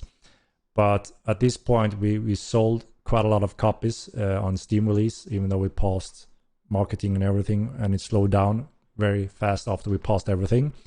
But we're obviously using that fundings to expand, hire, and fix those things that are issues in the game, and not enabling the subscription as long as we have that fundings to cover that. So you can still buy the game and play it for free until we reach that milestone, and we will obviously announce when that is.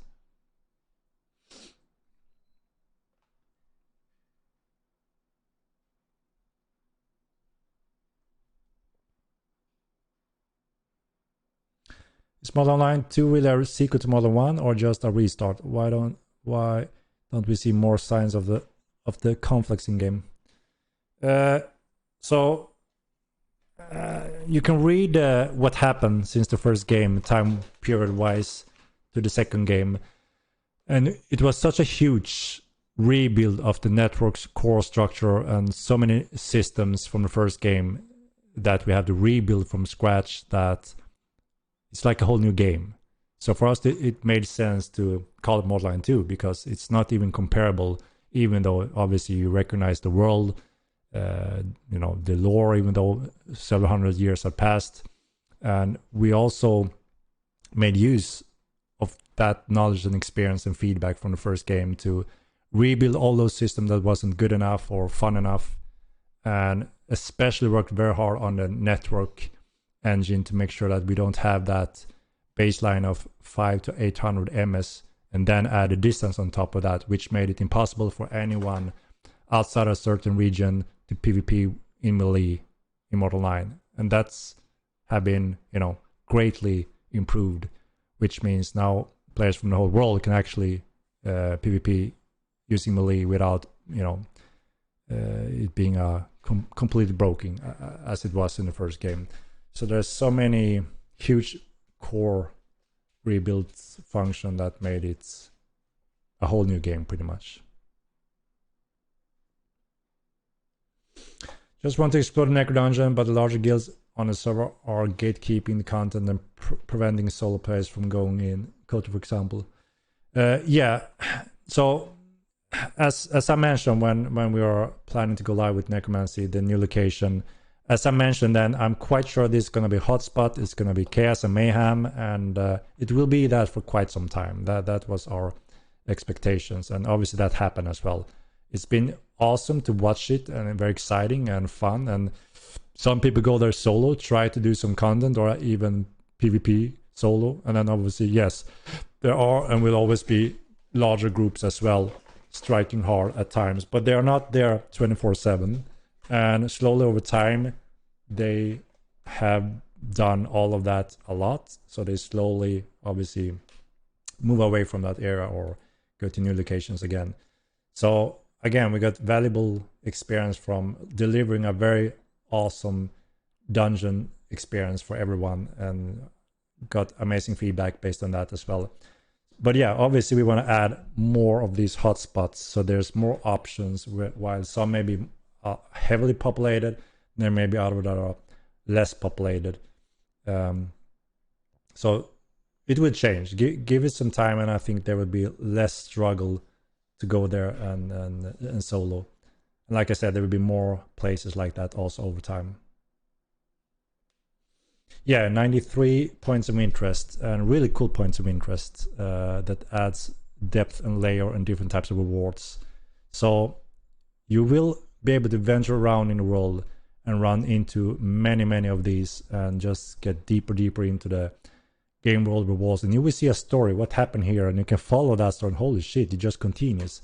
And it's really exciting and fun to watch. The team have been very creative and done an amazing job, just from incorporating from, you know, props to creatures to lore, notes, books, and hidden things.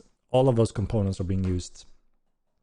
So I think that will help greatly to make it exciting to explore the world as well. So like someone asked before, the game world felt empty walking around for hours. That's going to change. So when you're walking around for hours, you will see many of these points of interest, and you know, those will also attract creatures and players. When weather be fully implemented. So we were actually looking at that today in Unreal 5, and holy shit, that's all I'm gonna say. Holy shit. It's almost that my hair in my neck races when I saw it and think about how that's gonna be for Mortal 2 when you guys play it and make your videos and screenshots. It's a whole new level. It's crazy. It's really cool. And so yeah, Unreal 5, you're gonna see an insane weather system, and that's gonna tap into one of a kind, one and only game where you can control that weather if you become an elementalist. It's gonna be insane. I can't wait to show you that.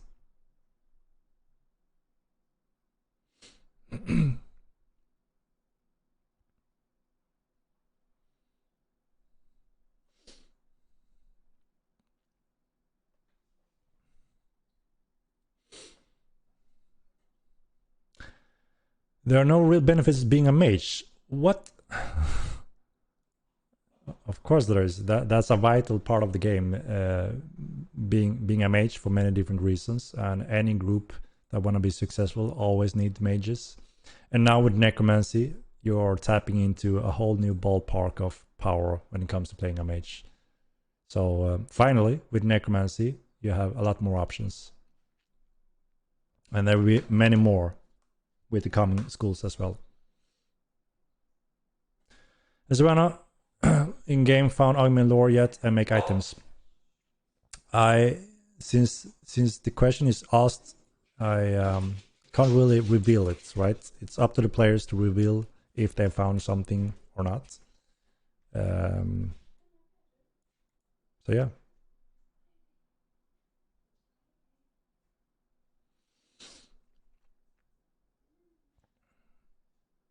And I'm seeing repetitive questions. I'm slow again. Sorry, guys. Gonna jump down a little bit.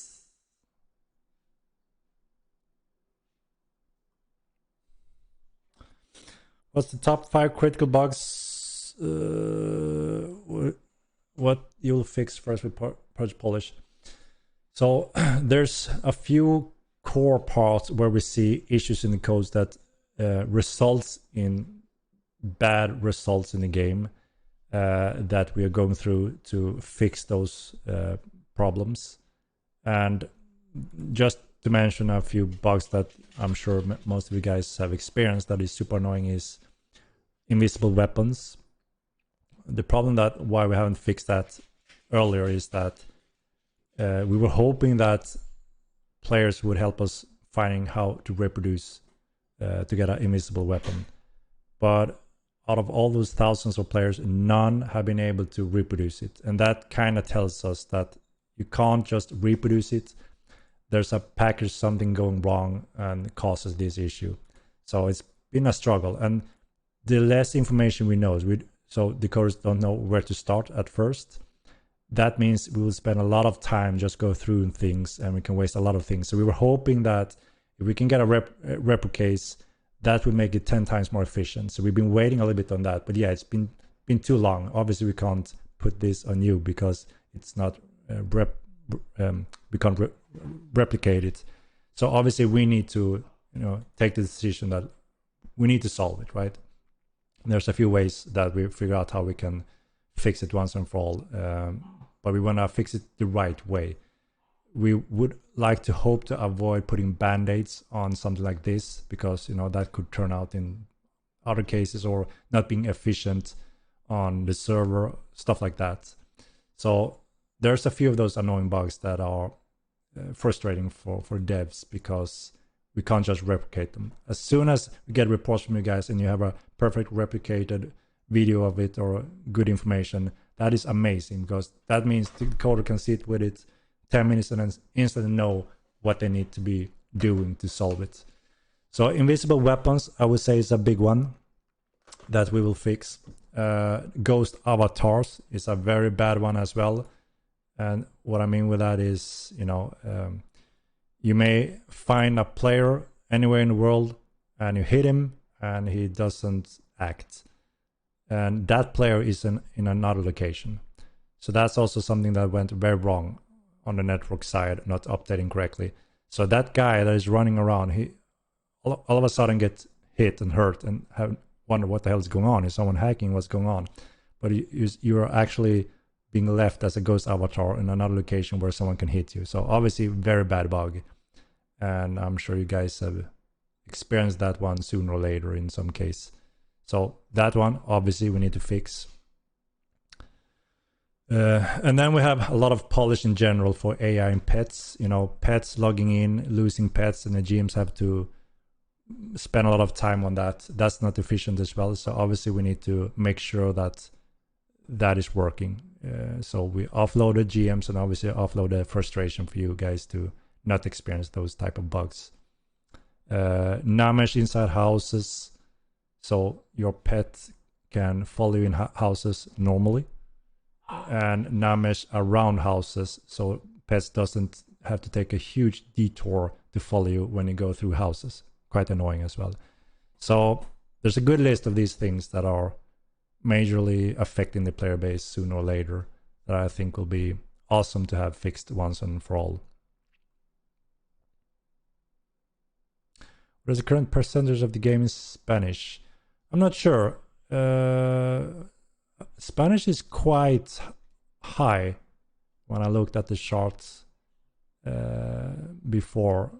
I don't know exactly where they are, but they're decent. Will you be banning players abusing invisible weapons? So that's the thing. Players are not abusing invisible weapon because they can't do it.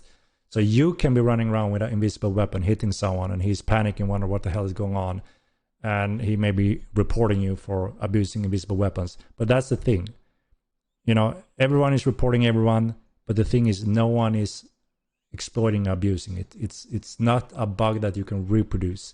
There's a package issue where you get into a wrong state and you have an invisible weapon. Everyone, it happens sooner or later. It's just that you don't know it at all time because you may not be fighting them. So we can't ban all the players, right? Because everyone sooner or later is running around with an invisible weapon without knowing it. So we just need to fix it and make sure it doesn't affect the players.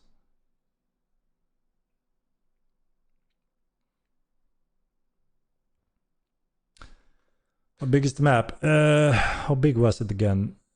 I don't remember how many square kilometers it was. Does anyone remember? It was, what was it, around 5 times larger than the first continent? I don't really remember, but it's huge. It's a big map.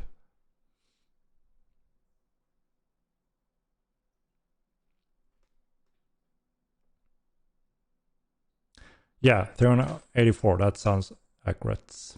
Thank you, Daily Hunt Clips.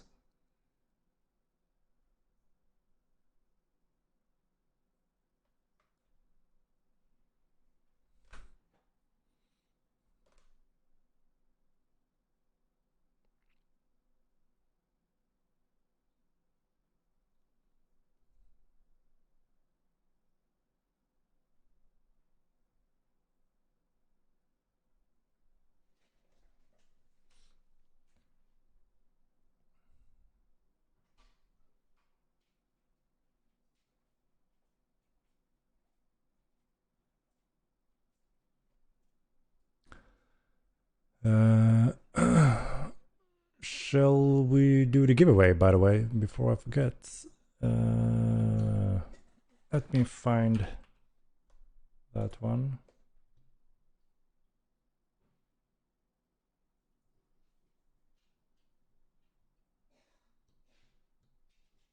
One moment, I will start the giveaway.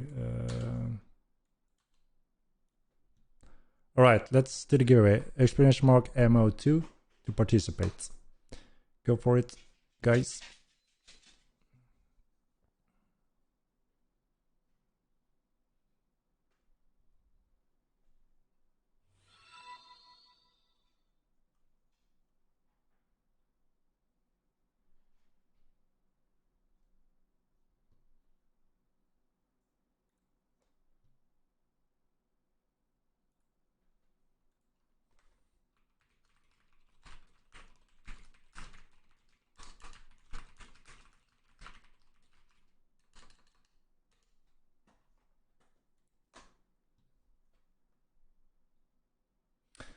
So the Epic Game Store Launch brings Unreal 5. What is the timeline on that? This year, next? Yeah, so we are moving on to Unreal 5 as we mentioned, and yes, we are planning to reach that as a milestone, including fixing the issues and bugs. We have a few areas we're going to focus on, and we're going to release on Epic Game platform. And if things go smooth and as planned, that also means we are opening up marketing, influencers and all that got put on hold. And hopefully we will be growing from there on. We will have rough estimates. So again, we want to be very careful about setting dates. We don't want to, be pushing those if needed, and to get negativity if we're not holding those dates. So we're very careful about setting exact dates, but there will obviously be a rough estimate when we get a little bit further. But yeah, we're getting closer and closer, but we still need time for sure.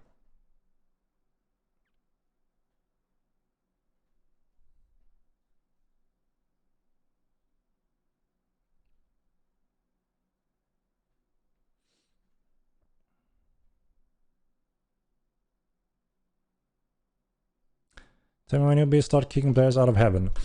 I'm not sure. So later on, we're gonna work a little bit on Haven, add a few mechanics like playing for free on Haven, so players can try the game out there as long as they want. But there will be some limitations that you can't surpass, clear limitation levels and maybe skill level limitations. So you don't progress much more after that, and that should also give you enough time and a gaming experience to see if this is something you want to commit to by paying for the game and actually enter Milan, the real game world. So that's something we are looking at a little bit later when we have everything else under control.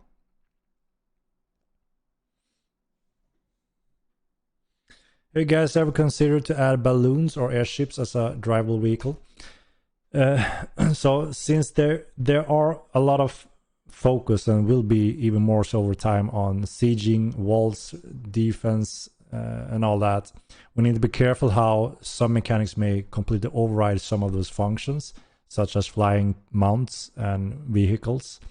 So there are and will be rare cases of flying creatures that you may be able to mount, but that won't be the common way of transporting like horses or many other mounts over time. So again, it does interact with that kind of balance and a few features that get completely changed based on if you can fly over things or not.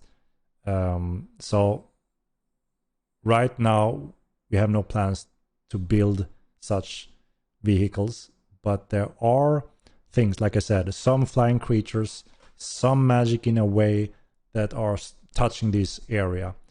And depending on how everything, when it comes to defense, walls and all that, depending on the balance there, how that is bypassed or affected, we have more information when we have reached that state. So in general, we're not going for flying things. But like I said, there are circumstances where there are cases down the road.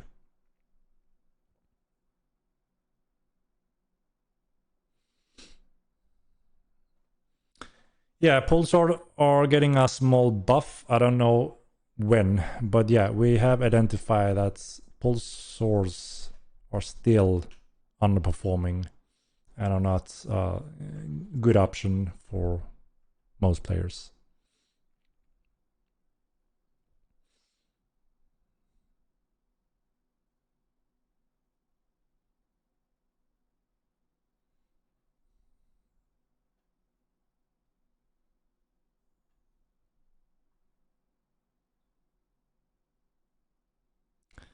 Now it will be a while, but could you talk about your vision of poison and alcohol crafting in the game?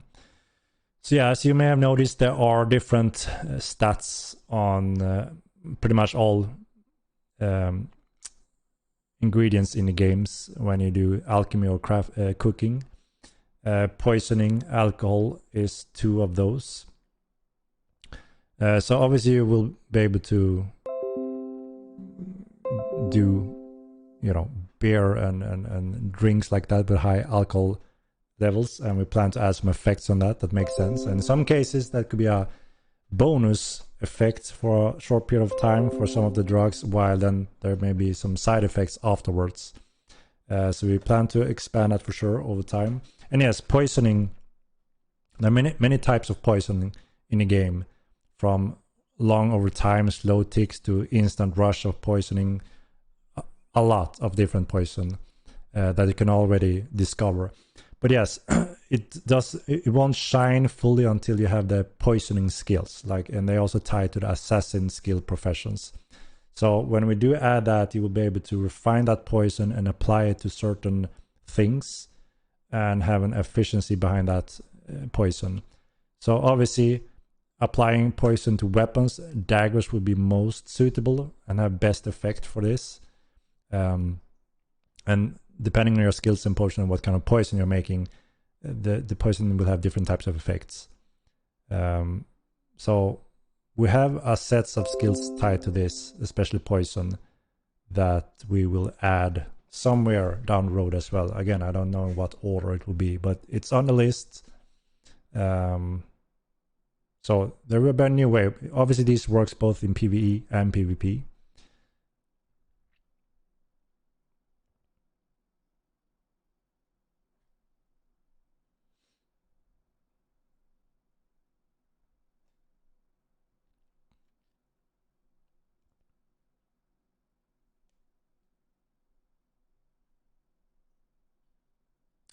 Niggerman was, you promised to make mages better. It has failed at that. What do you mean failed? People are just figuring things out. People haven't even got all spells and started to use them where they are very effective and unique to that school, like people were doing in the first game. You know, most spells are the same as in the first game. The big change was the ritual parts that give you tons of exploration of creating your pets. But yeah, the whole new rule that you can run and ride and cast spells at the same time, and there are specific spells that are very powerful in PvP and PvE.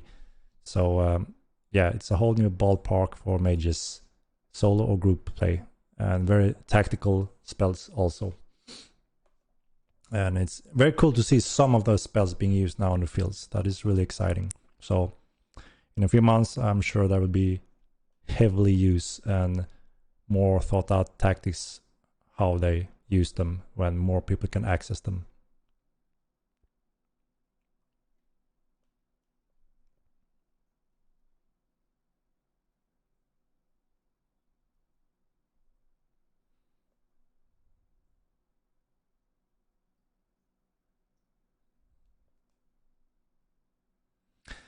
We're looking into such balance as well when it comes to interruption of spells. We're trying to follow up on that. Again, we don't want to rush something. We want to get full amount of feedback and data before we may do small adjustment to that.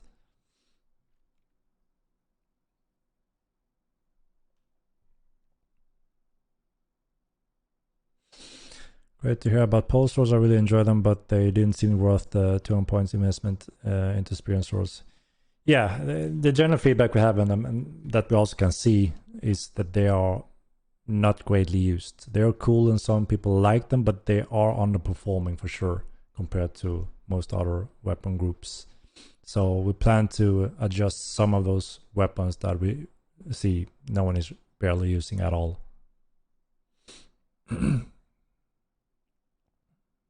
Pole hammers, that would be a heavy ass weapon. I disagree totally. I've been hit with Death Hand or mob by walkers. Mages are great now. Even fighting them in more trouble is more troubling now. Yeah, like I said, it's way too early to... If you don't have the experience, it's way too early to make a judgment call, I think. Like I said, they performed extremely powerful in the first game, and it's the same spells. And they perform the same way here, pretty much.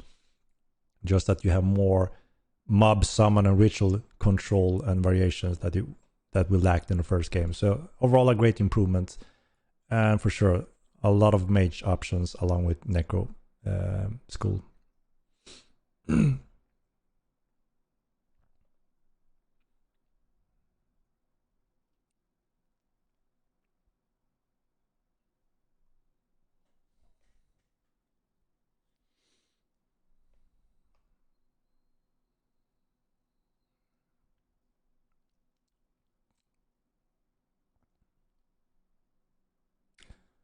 So if you just join in, !MO2, I will do the giveaway in just a moment.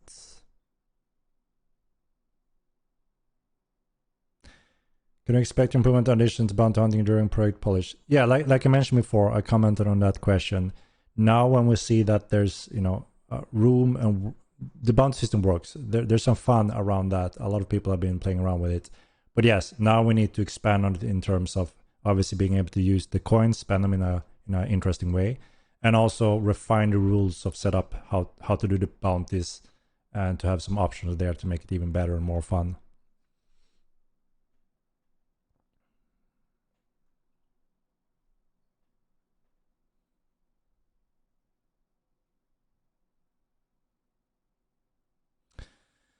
There will be different types of throwing weapons: daggers, axes, traditional throwing weapons, javelins, and yeah, different types of these. So you will tap into some different damage types as well.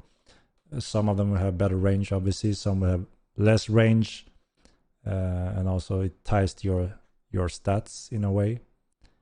And that will also obviously add a whole new option. When you're fighting someone and someone is trying to escape away, you can finish him up with throwing a dagger in his neck, stuff like that. So yeah, balancing would be also very vital in that. so it doesn't is a complete game changer, but still give you cool and good options to battle anyone running.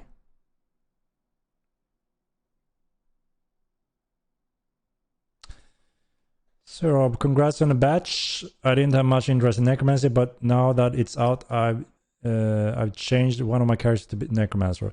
My guild really appreciate the skills being thrown around the world. Will your team be doing something like that for the already existing dungeons? Great work. Yeah, so we set the bar pretty high, I think, with the Necro dungeon. I think most can agree to that. It's kind of put the other dungeons a little bit, in the shadows in terms of the variation of them. The majority liked the new type of experience we gave in the Necromancy dungeon.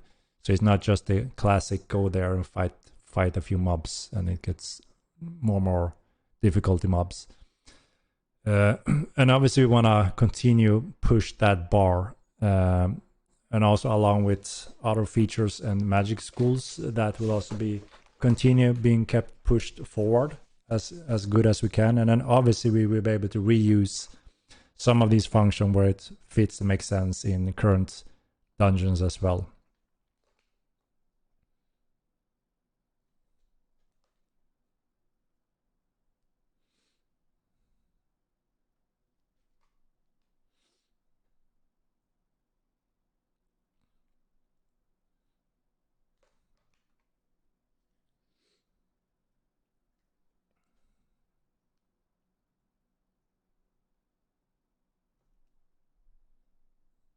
The necro spells are all melee range. No, they're not. You have the owl search that is quite a long range, and it even can attack multiple players if they are crowded up.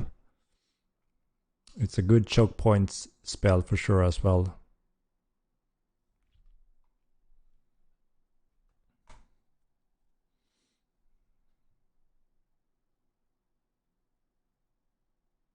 Can fat magic get some love? They feel weak now. Why would they feel weak now? We haven't weakened them.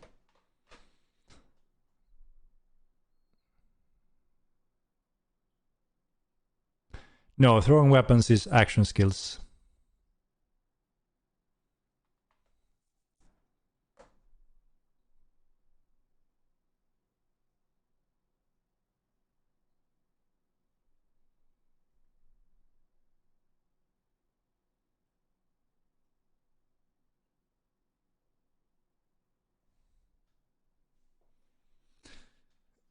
Three skulls locked behind red drops, and they are really short range. No, so you can find necromancy all over the world. Like I mentioned before, we decided not to lock them behind a very hard boss where only groups can succeed. But there are several places where you can get the skulls and build your necromancer as a solo player also. And there's the intention obviously that it shouldn't take 1 week and everyone is a necromancer, found everything, and it's all discovered and fully covered. It's supposed to be a little bit of an experience, an exciting experience where am I the first one to discover this and that? And as the players progress, some of them share some of it on the forums, and some of them keep it secret, and some of them just inform us about it and hopes to be the first one, and they don't know if they are the first one if people don't decide to share that. And that's awesome. That's part of the game, right? And necromancy isn't a very rare, difficult school to master. Any solo player can do it with some time invested, pretty much on their own. And of course, there will always be options to just simply buy them from the market.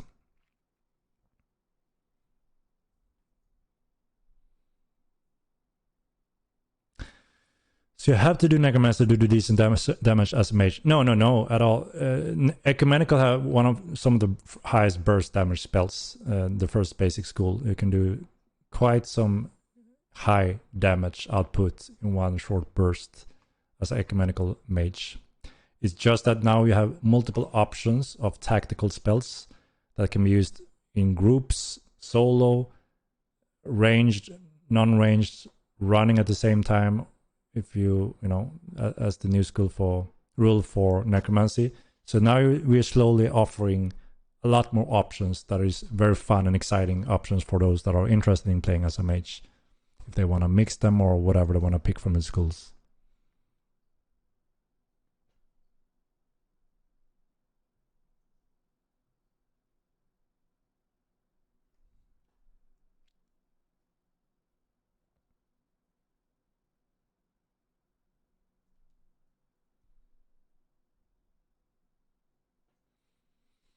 And a link to the trailer. That is the link to the trailer.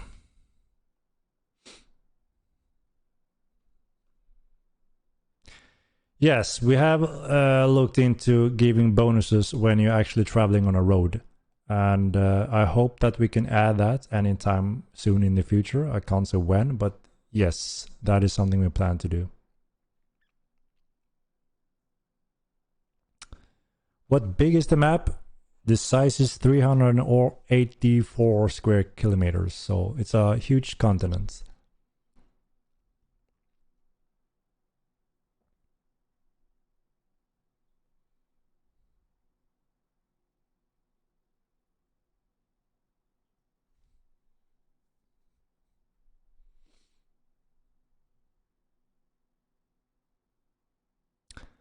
Slings, I'm not sure yet. We have briefly discussed it. There's obviously a few weapons that are a challenge when it comes to how should they perform physically and visible. You know, flails, slings, when you actually have something like a line or chain hanging down. Are we to use physics on this? So calculated physics, and how does that translate over the network? There's a challenge tied to all those type of weapons, and we won't take those first until we have that luxury of actually adding those kind of interesting possible weapons that we may want to add later on.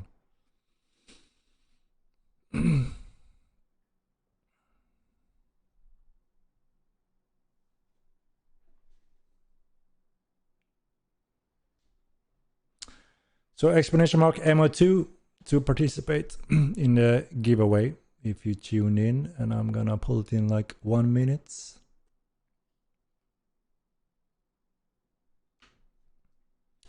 How far you think will weapon switching more efficiently? Yeah, we're gonna work on how you switch weapons, make that much more smooth and effective.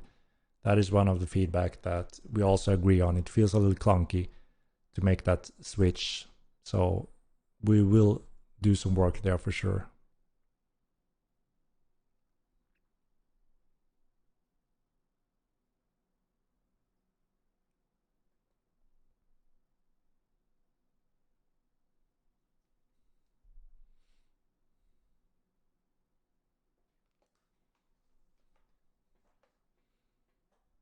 Can fat mages get some love? They feel very weak. They're some of the strongest mages, you know, when it comes to raw spell damage. Law Wolf.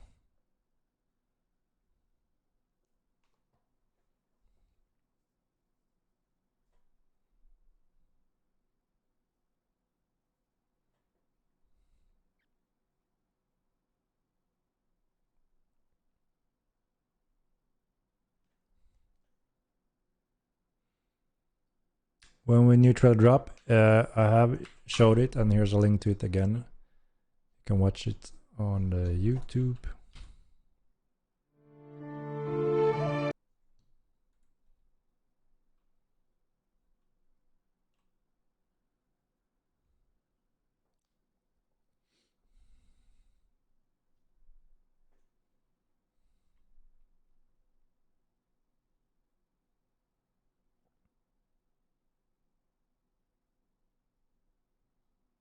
Elementalism will most likely be the next school, yes. There's a few things we are, you know, we kind of need to have in a certain place, and that is the weather system.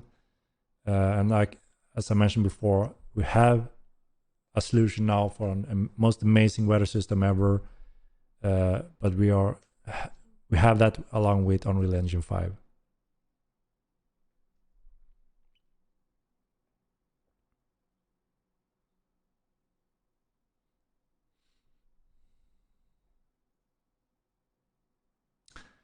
seem to think that mages are as good as foot fighters. Please try to play one solo for a while. No, I mean, for sure, if you're fighting on the ground solo, mage versus a melee fighter, then for sure you should be slaughtered if you're just standing in melee range, which you most likely are. But as long as you keep your distance and perform right, then you're still a threat. But yeah, just throw in a few more players, then the tactic changes completely. And like I said, the more spells and skills we add, the more options mages we get. So there's still optimal foot fighting or melee range made us, based on that pure logic. I'm just saying that mages are vital for, they have huge burst damage as an option. They have now different types of rules of casting spells, such as tapping into necromancy, long range spells and different effects that can cripple players, mana, stamina, and obviously view. So a lot more options and tactical options that adds a lot more to a group fight using some of these spells. And like I said, there will be a lot more in the upcoming schools.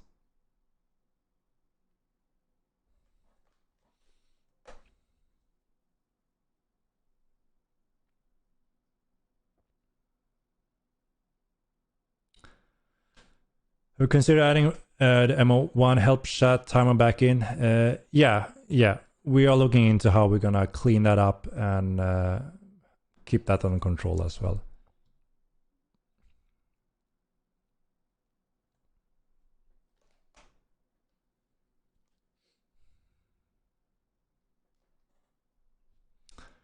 There's a lot more content in every patch now on the big map. Like I said, today we have 93 newly finished points of interest with a lot of content tied to them that goes in the upcoming patches. And like I said, it's going to be a lot more over time.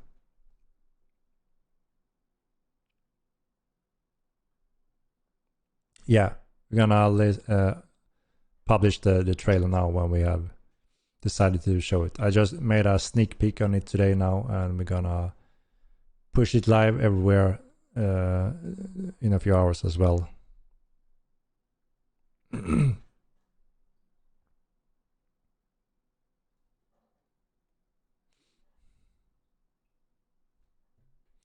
I'd like to see more PvE content. More PvE content will give small groups of players more to play with, as well as more peaky opportunities of items. Yeah, that's exactly what we're doing.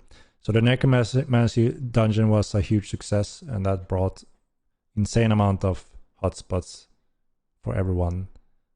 Including with that, we also added quite an amount of points of interest with also necro content, so you don't have to be forced to the dungeon only.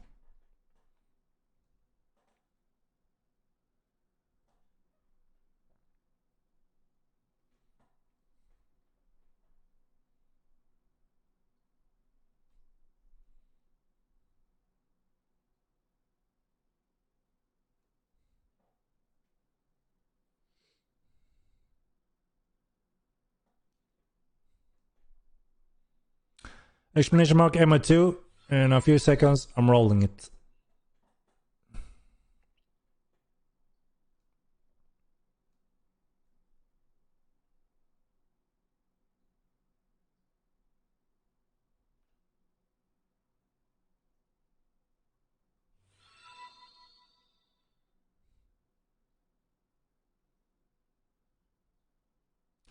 Yeah, sorry again. I was falling way behind.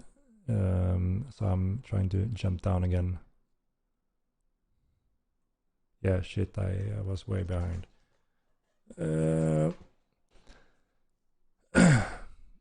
Yeah, no, I'm not denying that playing a solo mage is a difficult task for different circumstances. Like I said, there are key components for a lot of the content in the game and groups to be successful, and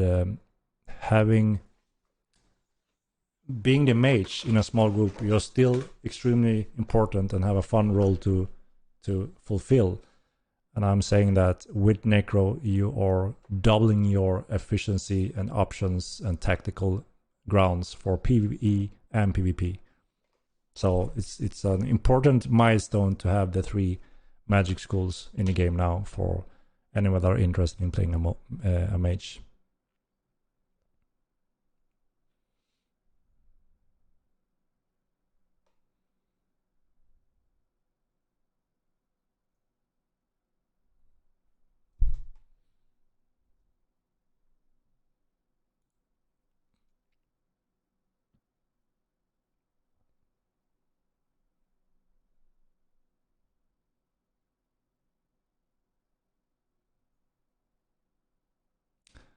No, it was so much more than just the Necromancer dungeon misclicked. Now you're either not aware of the patch notes or you just have seen some streamers playing in a Necro dungeon.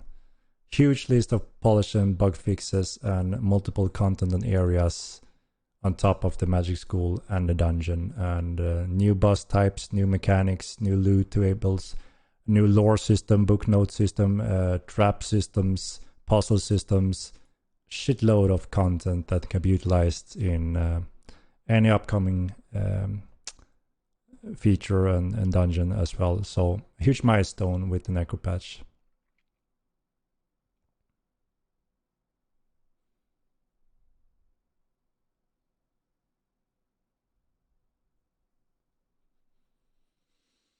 Why the Necro region so rare?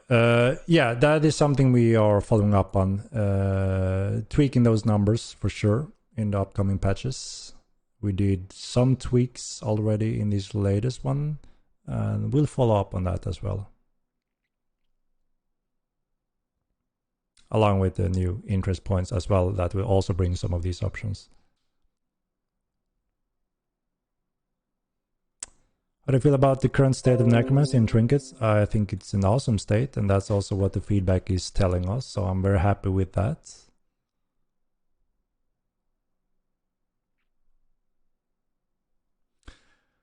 Necro Dungeon is high quality. We need 3-4 more of such. Yeah, obviously, like I said, we set the bar pretty high. We pushed very far. I think we surprised many of you guys thinking that, okay, another dungeon. Is it like another Ryza dungeon or such? But no, we really pushed it as hard as we could forward. And we're going to reuse all of that, but we were going to keep adding more functions as well, along with new dungeons, schools, and features.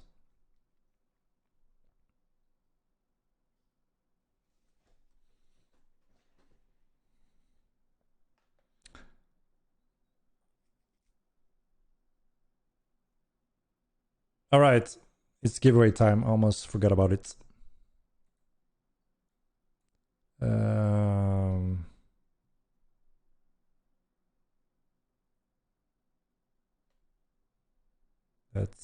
Let's roll the giveaway then.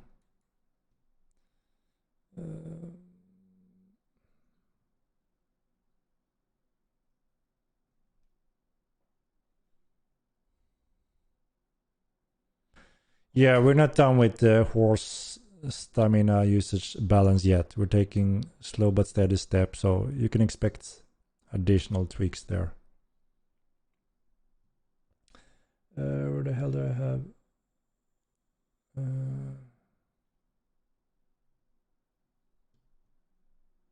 This one? What the hell? No.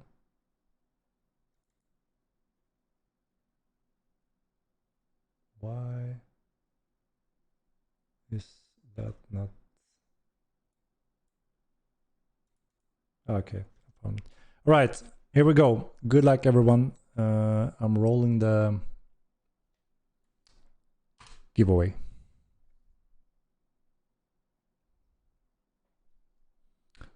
And good luck, everyone. Here we go.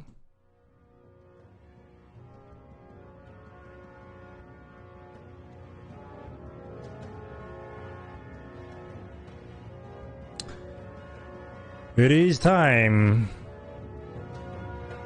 And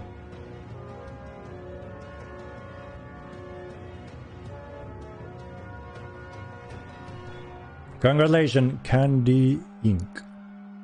Congratulations, you won yourself a copy. Candy Ink. Send me a DM here, please, in Twitch, and I will send you the key. Candy Ink. Congratulations.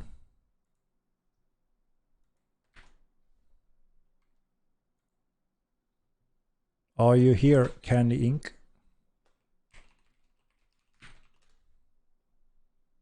Dips, if no reply.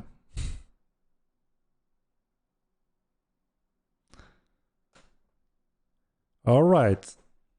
He's here, guys. No need to dips. I'm gonna get you the key.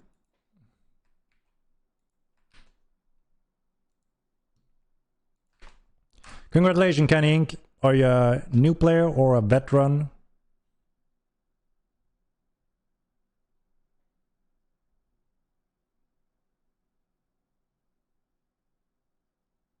I'm curious.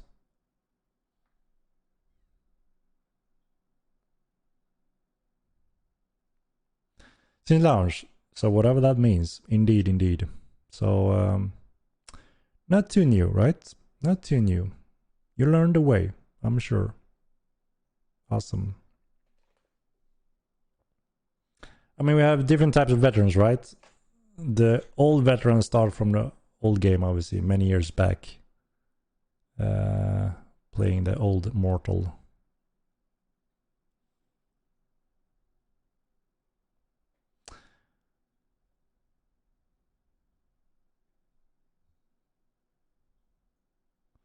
All right.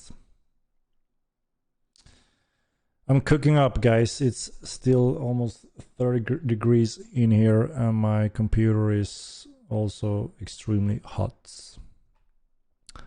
One downside, I guess, with water cooling, if the room is super hot, you can't really cool it down much.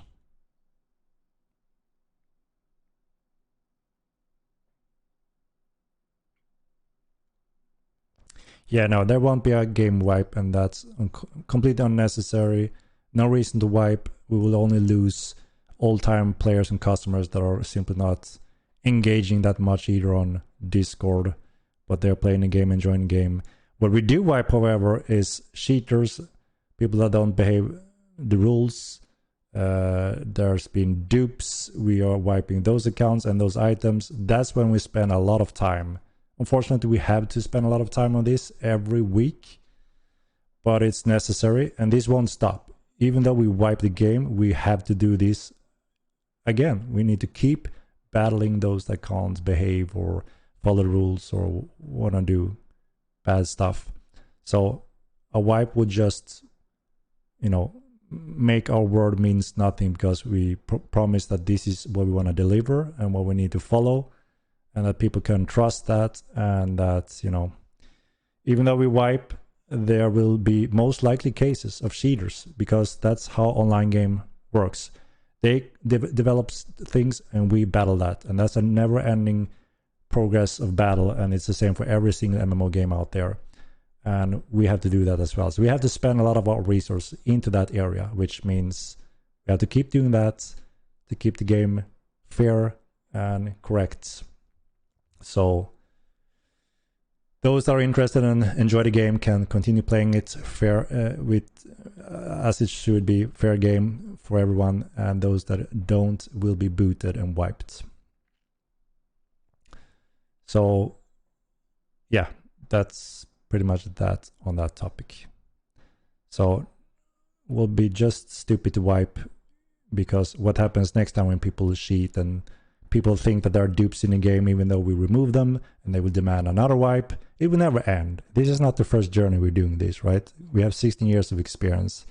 So we're going to make use of that experience and make the best out of the best options we can do this time around. And that means we are wiping what shouldn't be in the game and the accounts that shouldn't be in the game. So yeah, that's how it works, and will be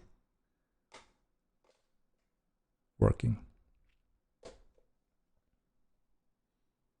And we also haven't got all resources and types and currencies in the game. So, you know, those are at 0. Those will also start expanding eventually over time as well. So again, Oh my god, another one. oh my god, Strebo80 with the 10 gifts. Very generous of you. Thank you very much.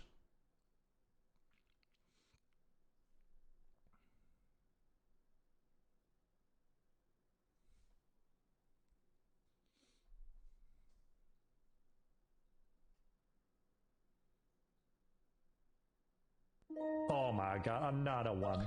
Another one. Thank you very much. Thank you very much.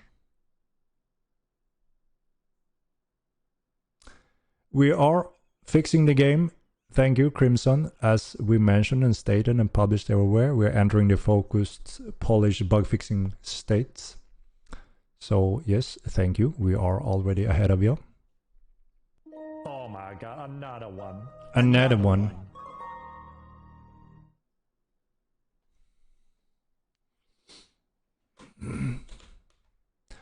Call me Skims. I don't know your case. I would suggest you to contact support and they will respond to your questions regarding that.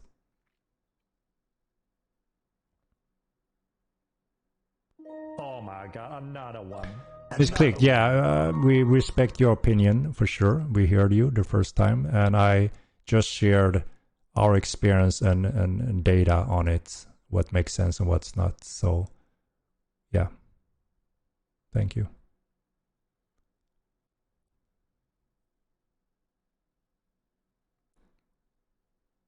So pet breeding will be in the game. I don't have a time frame on any of the upcoming features that we have been talking about. You will see them on a roadmap over time, and that will show you in what order they go into the game.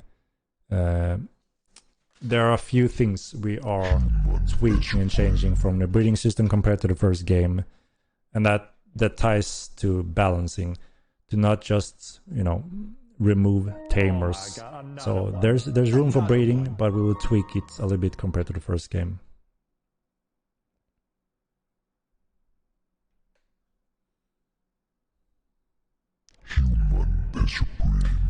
Human the Supreme.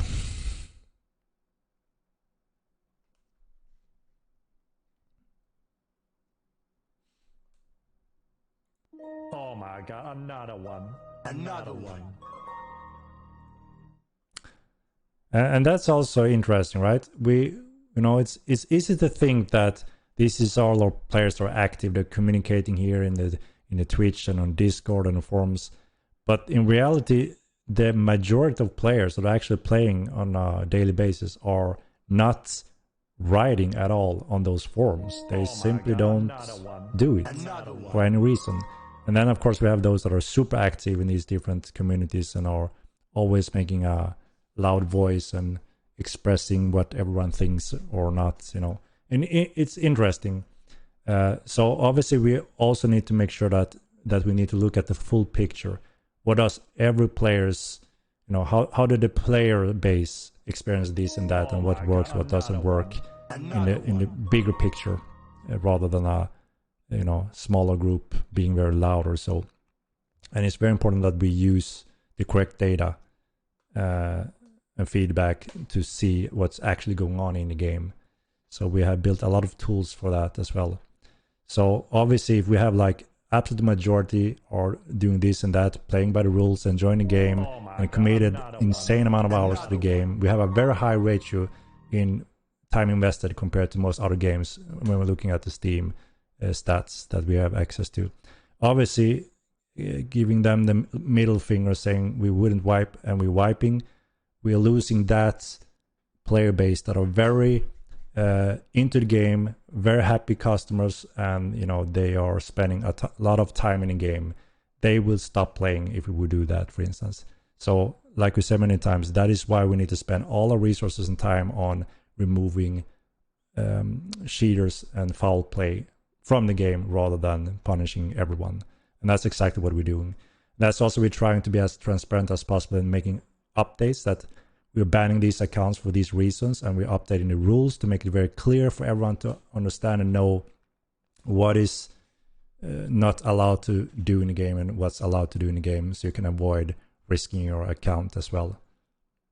We have been banning a lot of accounts since launch, a huge amount of accounts, but that's just how it is, and that won't stop. The real supporters wouldn't stand a wipe.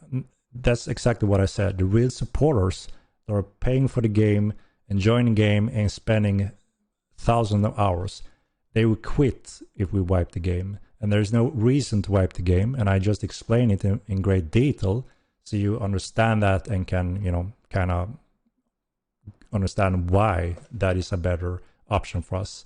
But I'm seeing your point as missing the whole picture, thinking, oh my god, there's dupes everywhere, the economy is ruined, needs to be a wipe or it's doomed. That's blown out of proportion. We have wiped those accounts and items from the games. We can in real time see every single coin being generated, where and how, and traded, and all of that. And we have a whole team following that on a daily basis and wiping things that shouldn't be there, or if there's any cheaters, anything like that. And we keep on expanding on those tools to make sure we wipe what shouldn't be in the game, and not wipe our players that are happily spending time and money into the game. And that would be terrible to punish the majority of the players. So yeah, that's just the data on it, and then you can obviously think whatever you want, right? That's the beauty of it. We all can think whatever we want about these decisions and rules and whatever. But this is how it works in Mortal Online, at least.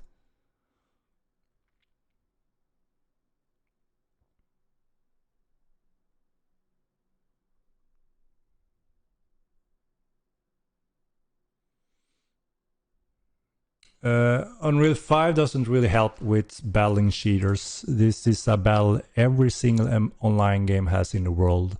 And every big company we talked about, this is a topic we go through quite regularly as well, including Epic Games that are offering some parts of anti-cheat systems, which we're also using. But yeah, we, like I said, we have a team working on this as well, expanding on specific tools and checks that will help us battle cheaters now and in the future. Yeah, thank you for your suggestion, Misclicked. Thank you.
There's no reason to wipe because I revealed the neck location on my stream and someone built there. That would be very stupid.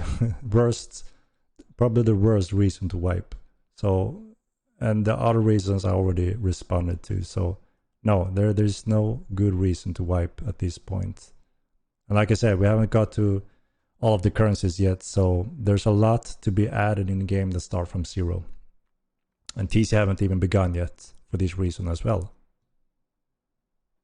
So yeah, it's, you know, we have to try to stick on a logical step here, but I see people's point for sure. But yeah, we need to have some faith as well, right? We've been doing this for 16 years and we have all the data and we need to trust that. And if you don't think that is, the right thing to do, then of course we can't force you, right? But we need to do things as good as we can and make use of the knowledge.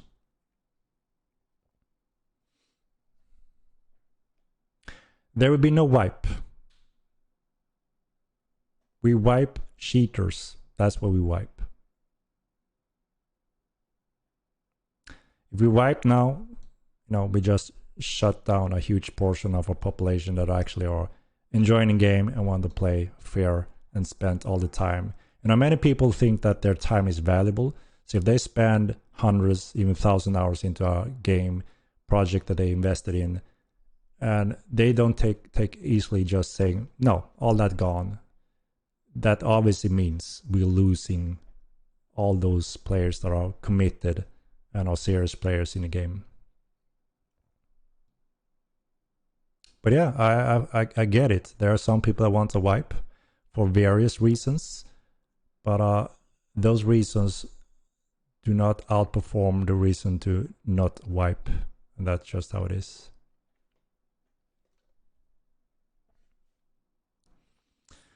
How do you see this game 1 year from now? I see that we have reached very important milestones, obviously, with the Epic release, and we should be adding some juicy features at that point that are exciting for different type of play styles. So, we have a huge list of features, and those features going to take a few years to deliver into the game. But we have a very high demand or question about many of these features that we obviously try to prioritize before other features. And also, again, to reach out to as many players as possible that are interested in these features. So we choose wide, huge feature that a lot of people are going to enjoy. People calling out for wipe patrolling. Many are, yes. And it's also, there's not that many trolls, so I'm happy for that. It's usually the same few people, and that's fine as long as we can behave civil. We can handle that.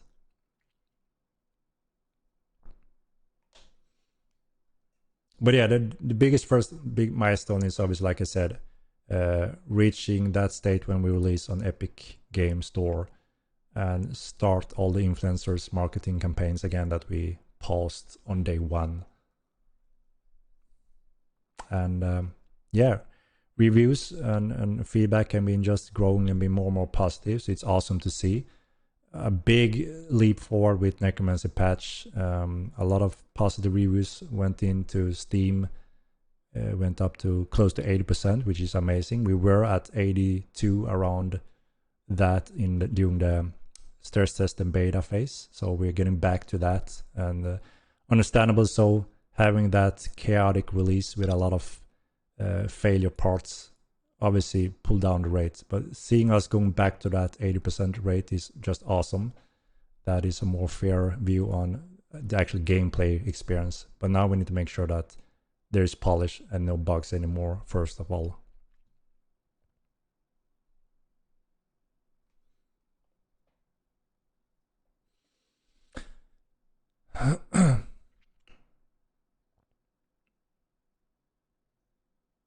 Last patch were really nice in terms of stability. Could you elaborate a bit on your new QA pipeline and the change that it had bringing your team with that? Would you consider opening a controlled channel on the official forums of the website to let players document bug in better detail instead of the in-game window? We have section where we also can post those things. We have refined the bug reports system in the game to be better and support better reports, and they also more coordinated and being sent to the accurate developers, so it's much more efficient since we updated that system, and it's also integrated in our working systems environment, so it's all those bugs go straight into that system, which is also a huge time saving part. And yeah, we are using a whole new system, how we're working as a team. Since we're expanding and we are sitting all over the world, communicating in those tools and systems is vital to be efficient, especially now with more developers. It's a very complex game with two main areas, client side and network side, server side. development, and then of course all the art and the engine with Unreal Engine. So there's a lot of different areas, but we have refined the pipeline, how we work, how we create these different tasks of how we work with them, and added dedicated project managers focus. Same way in the QA pipeline, we have hired a whole new team, external team, that are only doing Q&A and tests. So they are actually learning everything about the game and the mechanics and the tools just to test the game for us. So we can throw anything at them, and they are working as machines, just crushing that. And they're not players, so they had to learn a lot, but there's so much we need to have tested as based on certain lists and documentations. And throwing that to a whole team dedicated to be expert QA testers is just a huge step forward for us. And yeah, it's awesome to see that all this is paying off now finally.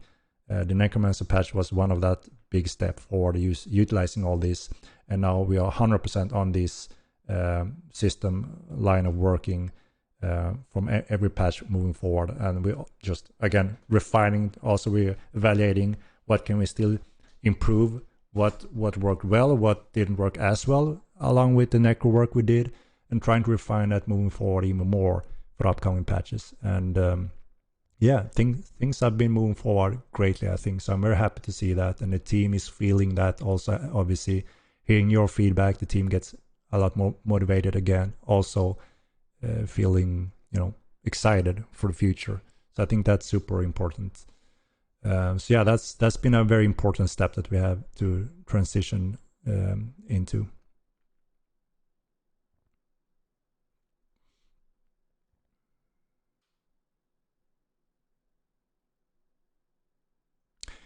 Yeah, Crimson, like I said, those dupes have been removed, and the duped materials also.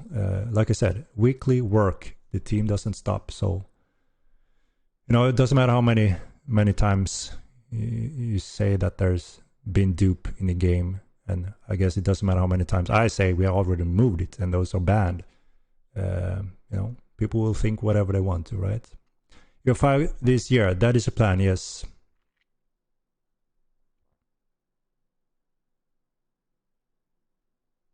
So yeah, Patrick, exactly. That's why we're not wiping as well. And like I said, there's no reason to wipe if we deal with the problem that occurred, right? It's pure logic. And that's what we work with, pure logic and data. And of course, we understand that players don't see this and can't have insight in all this, which means they may think something that someone else said, and then that sticks with a few people. But yeah, we're trying to be very open and explain these steps, so at least you have the data, and then of course it's up to anyone to take that as however they want to.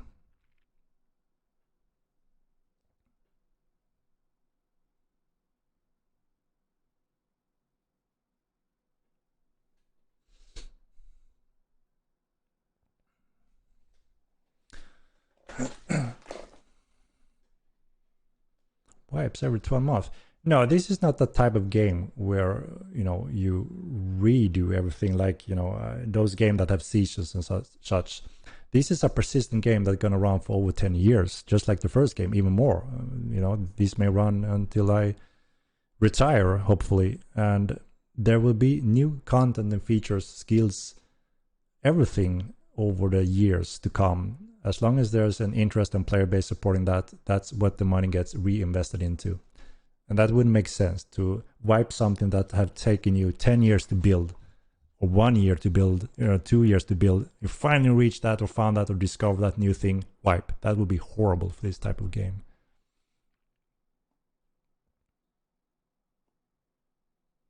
The big streamer came to Mortal and brought thousands of players, could they sort of handle them?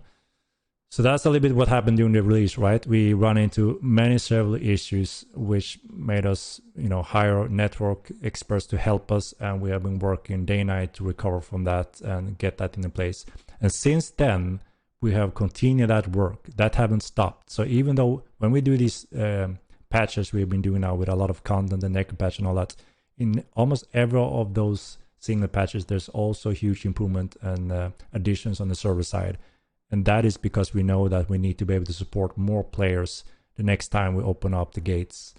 And not only that, we need to have a backup plan. If that goes way more than the next numbers cap we're reaching, we still need to have a plan if it gets like much more than expected. And that's also something we're working on and preparing now for the Epic Game release.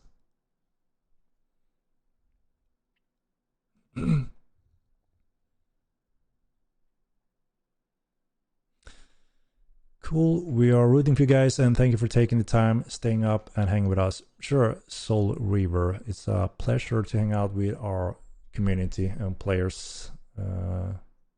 Yeah.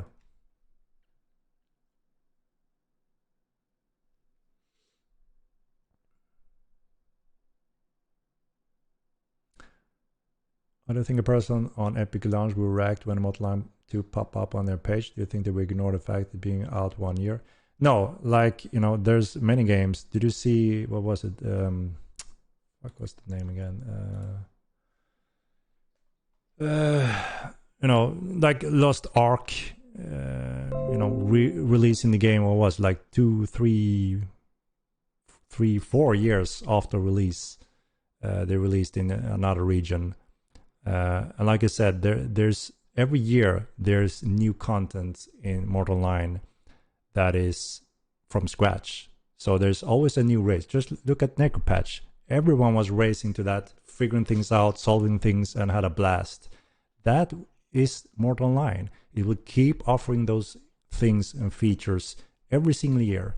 So it doesn't make sense to wipe for that reason either. And that's something that, you know, obviously players that know this genre knows that this is what the game is all about.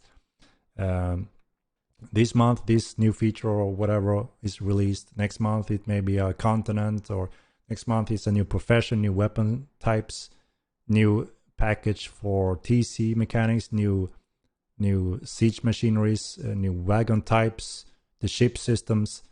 There's a new race every time we add these components. And this is gonna last for many years, every year. So again, you know, you have to see the greater picture to see what is Mortal 9 2.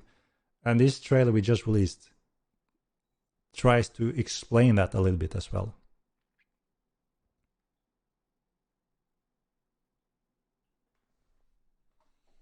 Maybe listen to your players. That's exactly what I'm doing. That's why I'm here, right?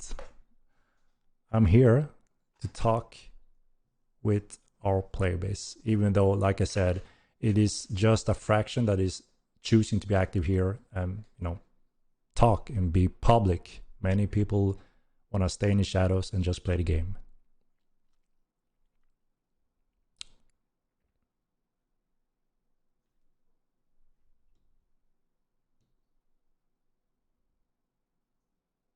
And now I may be falling way behind again, guys. Sorry.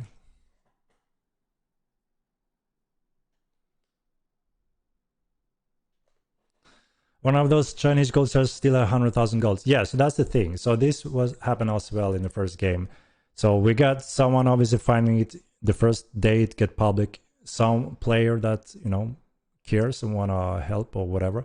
They send this to us and we go there and we say, this is a guy selling X thousands of golds. And we have even contacted some of them saying, are you offering gold? And in some cases they say, they're not in stock, sorry, we are, you know, not at the moment, but check in later. So many of these so-called farmers are running these services to see how big is the interest, where can they make money, right? That's how they work. We are quite familiar with this. So, but that doesn't mean they have the gold to sell. And we can see, like I said before, we build tools to see in our database. We see exactly how much gold you have and how much gold anyone have, and we see how that changes also over time. That is important tools. That is you know, daily basis work for our team as well, to make sure that we can handle possible hackers that may be trying to get gold and sell. That is obviously something we always have to battle, and we can't just think that even though we have removed them for now and fixed some of those issues that allows it to happen, that doesn't mean we can relax and think it's never going to happen again. We always have to follow up on this and see if there's something new that people have figured out or built or whatever, and then catch that as well and remove that as well. And those tools need to be very refined so we can always go back and track and handle everything over a period of time. And that's exactly what we've been doing the latest month as well. So that work will never end, sadly. It's just something we need to know that it needs to be there on the schedule. It requires to take time from the development, and sadly that's just how it is for all online games, including all games, all big games, New World. All of those have gone through exact same problems and challenges, and it doesn't end when they have solved the first one. That's just how it is.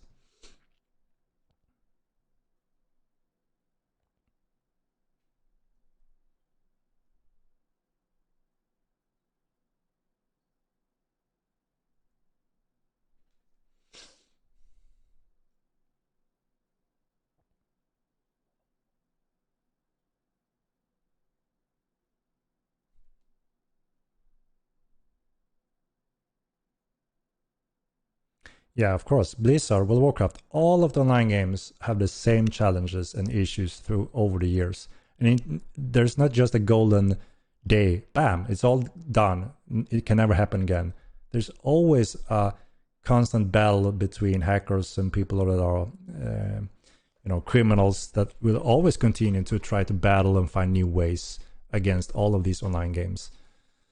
It's sad, but it's the reality. So that means they always have to dedicate time and resources in those areas. And of course, the same goes for us. Even though we are smaller, and work a bit different compared to those giants, it happens to us also.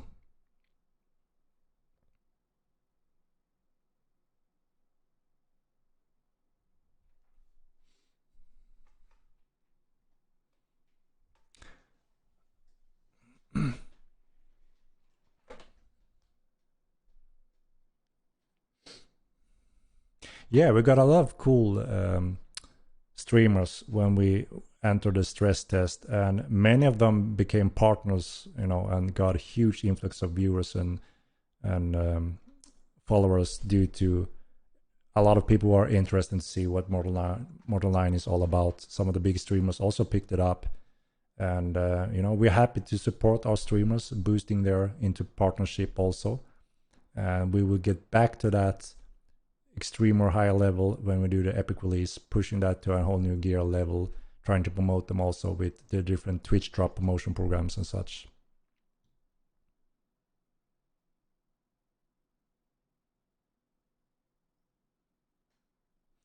Yeah, misclick there for sure. Like I said, I have no problem in discussing and trying to explain the reasons and what data we have, which we also know that most players don't have. So we always, or at least hope that people will be open to hear the data we present, at least, so they can actually maybe see, okay, that makes sense. Now I see that part of the picture as well that most players may not see because they're not at the back end. And that's something we respect when players are open-minded to actually see, okay, that makes sense. I may not have considered that part, but now, when we spend time in trying to explain some of it and share some of it, that brings us forward to have a better understanding, I think, and also everyone involved listening to this. And if we can do that in a respectful way, then great, right? So yeah, again, there's no doubt that there will always be a gang that will love to have a wipe. But if we look at our data and what we have reached and what we have removed that caused that reason why those people want the wipe, we have actually done that wipe that those people want the wipe for. So if we've already done it, right, why do the full wipe just punishing everyone else when there's no real reason to do it anymore? So that's one of the main points that a lot of people don't think about. Hearing that and that have happened, and they think it's still the same case, but that's not the case. So if that's already been dealt with, then, obviously, if they know that, then okay, maybe it doesn't make sense to wipe anymore when that's already been wiped from the game. Things like that. Game is all about exploiting, hacking, duping. What? No, what the hell are you talking about? The game is about a whole new type of experience coming from the roots of the birth of MMO sandbox games. true sandbox. That's what Mortal Line is all about. And there's going to be hundreds of unique gaming features over the years. There's something for everyone.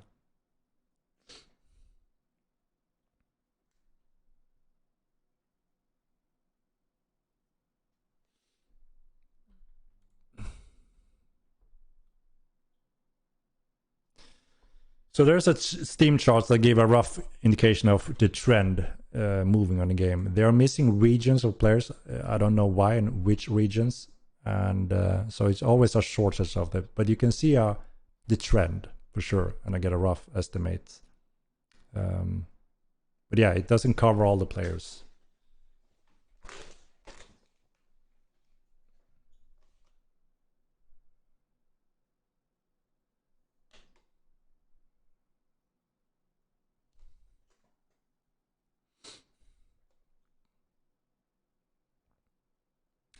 It's great. Wondering why you didn't update it with latest content. No, so right now we are in a polish bug fixing phase. So there's not going to be super huge, exciting features or content being added other than polishing and fixing and points of interest. So we decided that, every month that pass, the more obsolete this trailer is. It was actually the release trailer to kind of make awareness and show what Mortal Line 2 is about and what it will continue moving forward over the years. So we are making a new trailer that's gonna incorporate all the new features and content that we're missing from this trailer, but also obviously be played in Unreal 5. So it's gonna look like a huge leap forward also thanks to the new engine update. So there'll be a new trailer that's more up to date along with the Epic release, and I think that makes sense.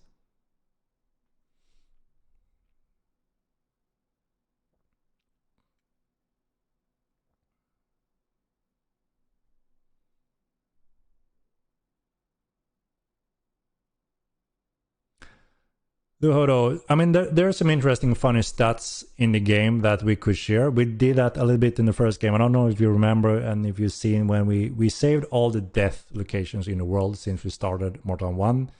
And after X amount of months, we thought, shit, we saved all those. Let's make a time lapse.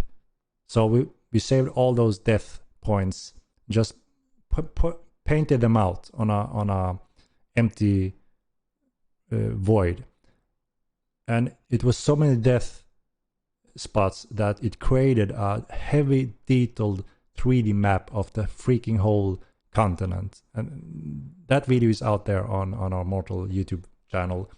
I think it's awesome. So that showed the detail of that player are walking around everywhere eventually, so in so many locations that you can even create a map based on the location spots eventually covering the whole continent, every single meter pretty much. And then death slowly grows all over as well. So yeah, there's some cool stats obviously, and we're trying to save as much as all that stats as possible, because it's also obviously useful to see where does people go, where do people die, exactly like you said. And a lot of that is useful for us when it comes to balancing and see what's going on in the game. And yeah, some of it makes sense to share as well.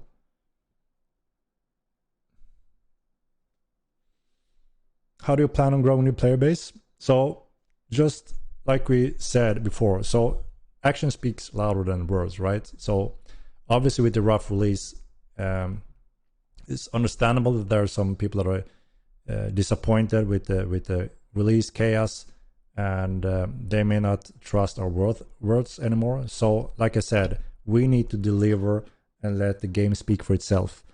And hopefully we started that in a strong step forward with the Necro patch, since we did so many different changes in the whole structure and team and everything, and expanding the team. So obviously that is a base requirement to show that we are fixing the issues we have now. We're adding correct content and feature that people are looking forward to. We're switching to Unreal 5, that is, the hottest engine on the market, and we're gonna be the first MMO on the game using Unreal Engine, and it's just gonna look insane. Then obviously we're gonna make use of that marketing opportunity with Epic Games, and also some huge influencers and streamers that are already very excited for the game, but have taken a break since until we reach that milestone. So a lot of marketing events, huge influencers, YouTubers, traditional marketing steps, and partnering up with companies that are professional in marketing these type of games and reaching out to that type of audience we're looking for. And, just reaching out, making awareness all over the internet that this is a one-of-a-kind sandbox MMO game and you may like it. Give it a try. So we're gonna hit a lot of drums when we reach that milestone.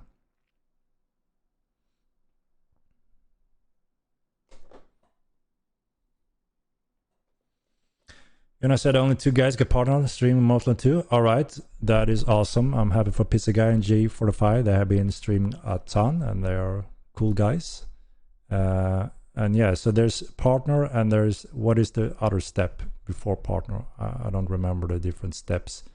But yeah, a lot of streamers have thanked us that we have been helping them move forward when it hit us at that time when everyone wanted to take a look on Mortal 9 doing the stress test, when some big streamers picked it up as well.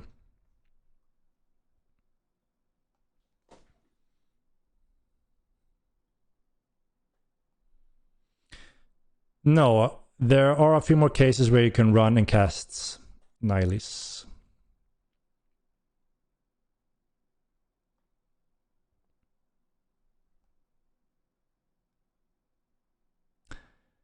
If you spoke in stream, no lying to gang players while they're invisible, bannable offense or intending game mechanics.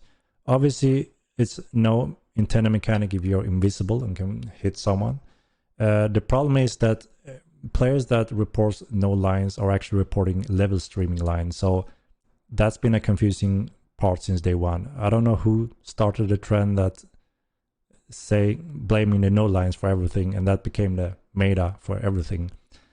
That makes it a little bit more tricky for us to know, is it really a no line or is it a streaming line issue? The streaming line issues is most likely being solved with Unreal 5. And the no lines, most players are not noticing today. There are some cases. So obviously, if there's bugs involved with that, that's something that we're going to fix during the polish phase we are in right now. Mounted combat. Yeah, we will refine the swings to give better control and feeling and balance for sure. We know it needs some love.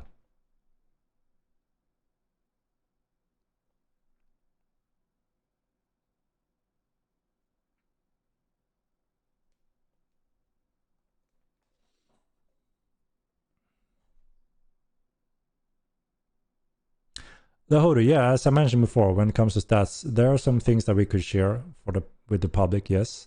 There's a few things that are sensitive and that players don't want to be public information as well for various reasons. But yeah, it makes sense to share some of that, interesting stats and data.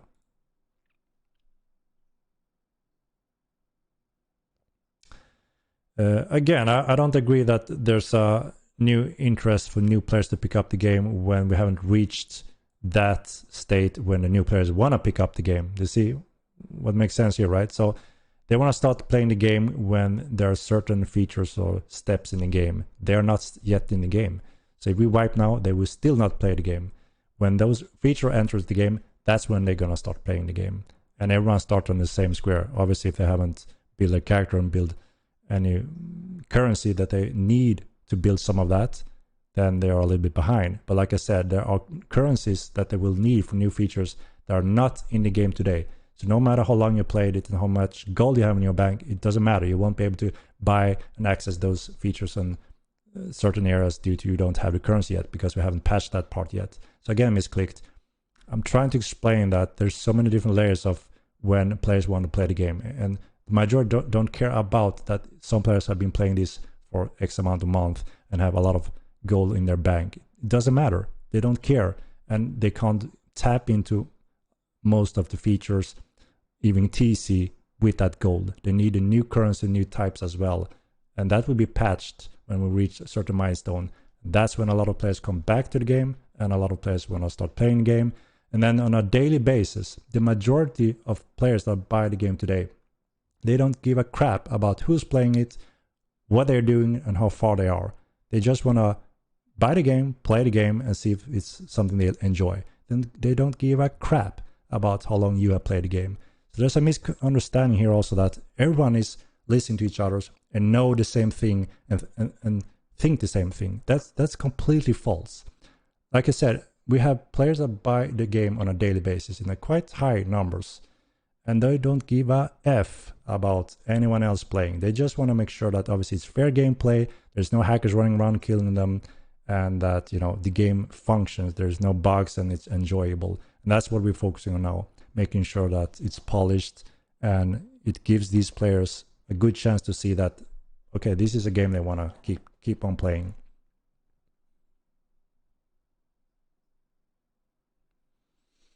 So again, there's more layers to it than that.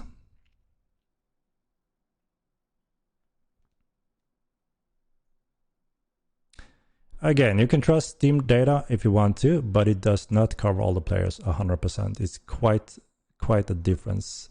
And also, you know, we are different. You can start a game, and we will also be on the Epic Game platform. You know, those numbers won't also be counted in the Steam chart. So it would differ even more when we release on that platform. But like I said, everyone have their own opinion and views, so no point of me, you know, arguing for anything else. I'm just saying that it doesn't cover all the regions.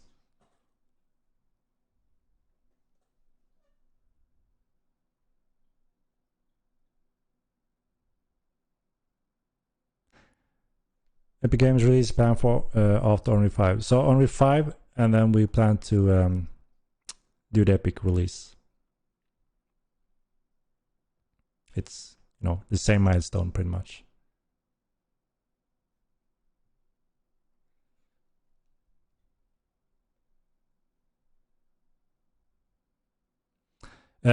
We are working on an Unreal 5 transition, going through all the planning and the different steps we have left that we need to cover. And the plans are that I will be covering Mortal Online 2 in Unreal 5 on upcoming streams. I will show you sneak peeks of different parts being, you know, fully getting into place. And, you know, the further we come on this roadmap or work, we will get closer to a more accurate date or week when it comes to when we plan to push it live.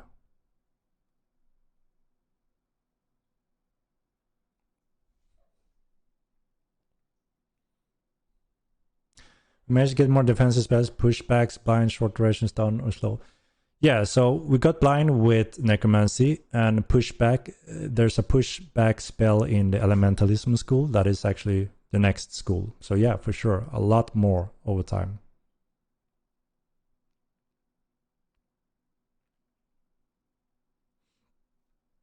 Affiliate. Thank you, GovGrinds. That's correct. We helped a lot of people getting affiliate, which is awesome, while they were helping us getting awareness. So a good trade. Shit, I'm super behind. I know this now. When I asked that question was, what, a minute ago. Hodo, it should be in there. The heat map video. Let's see if I can find it. It was very cool. Where the hell is it? Should be on the our playlists. If I'm not mistaken.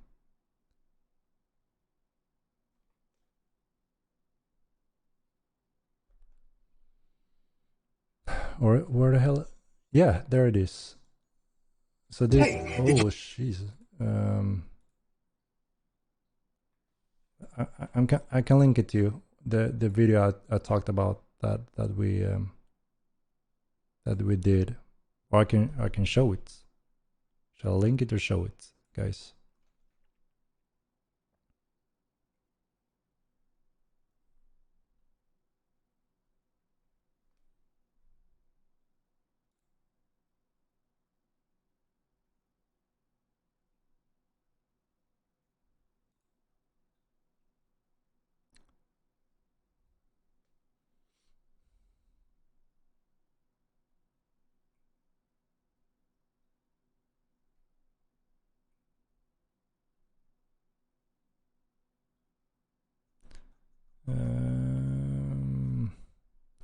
Right, let me show you the video I was talking about. Where the hell is my here?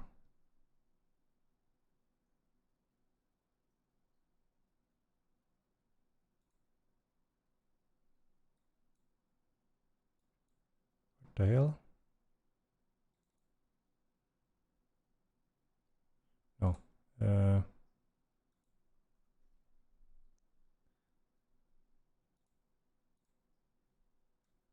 So this is some of the data we stored from when we launched the first game. So you see, this is position updates from a player, real positions that we took from the game when it was live. And obviously you see this heat map. That means a lot of people there.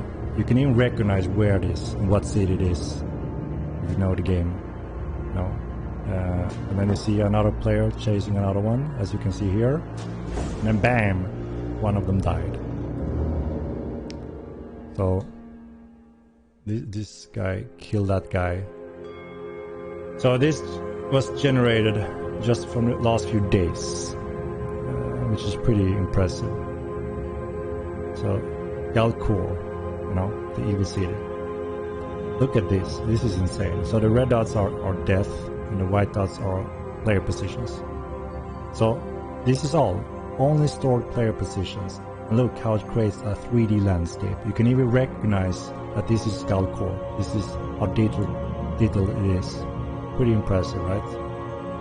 So this is from the first game offline, Galcor, and everyone instantly noticed that shit. That's Galcor.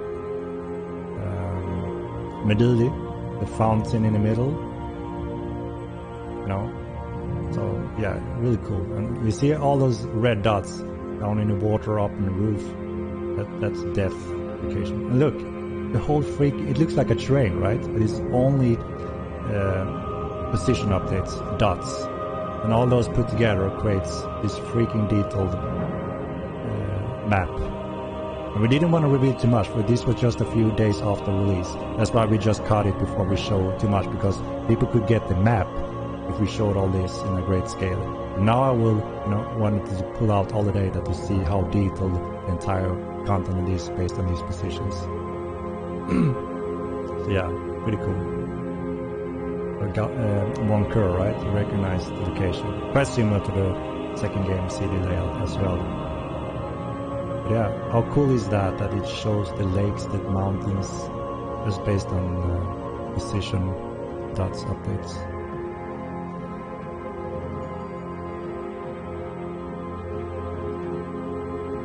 You see what city this was?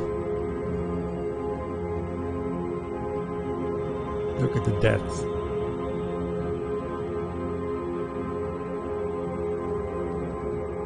Pretty impressive, right? So yeah, 16,000 deaths. This is how that looks like in heat maps. So even the death rates almost created a very detailed landscape. You see the hubs, right, where most players are being killed. So very interesting data for sure. And this is the whole continent, so you see all the heat maps close to the cities, right? Pretty cool, right? So we save all that data for Modeline 2 as well.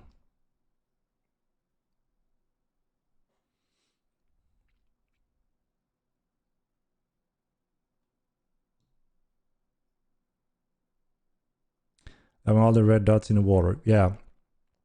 We saw some people just swimming straight out, want to see how far they could swim. Looks quite hilarious. Swim for an insane amount of distance, and then bam, red dot.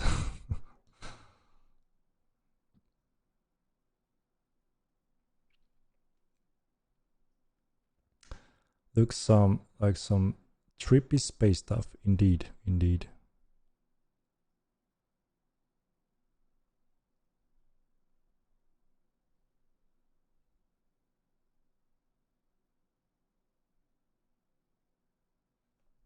So yeah, that was the heat map data I was talking about that we put together, and it looked so cool, so we wanted to share it.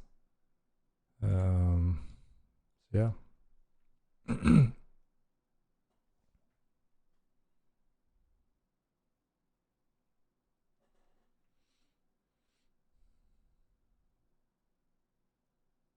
Yeah. Like I said, obviously we have useful data for other areas as well. That what clays are used, what weapons. Now we have it's important we take the time periods as well from beginning to late, and where we see this swift when more and more players are going into using other types of weapons and other clades. So yeah, we do timestamps to see what the current data is telling us and what direction it may be moving towards from the start.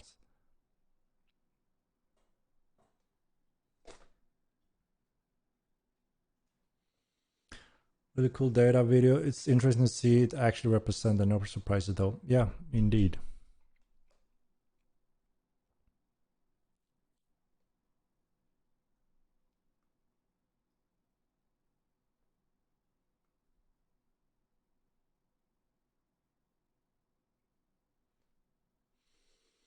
Don't get me wrong, I love the game, especially the vision for it, but I can't wrap my head around how hundreds of people for hundreds of hours gathering materials, locking down key positions isn't going to give them a huge edge over others, making those other players quit because of insurmountable power differences.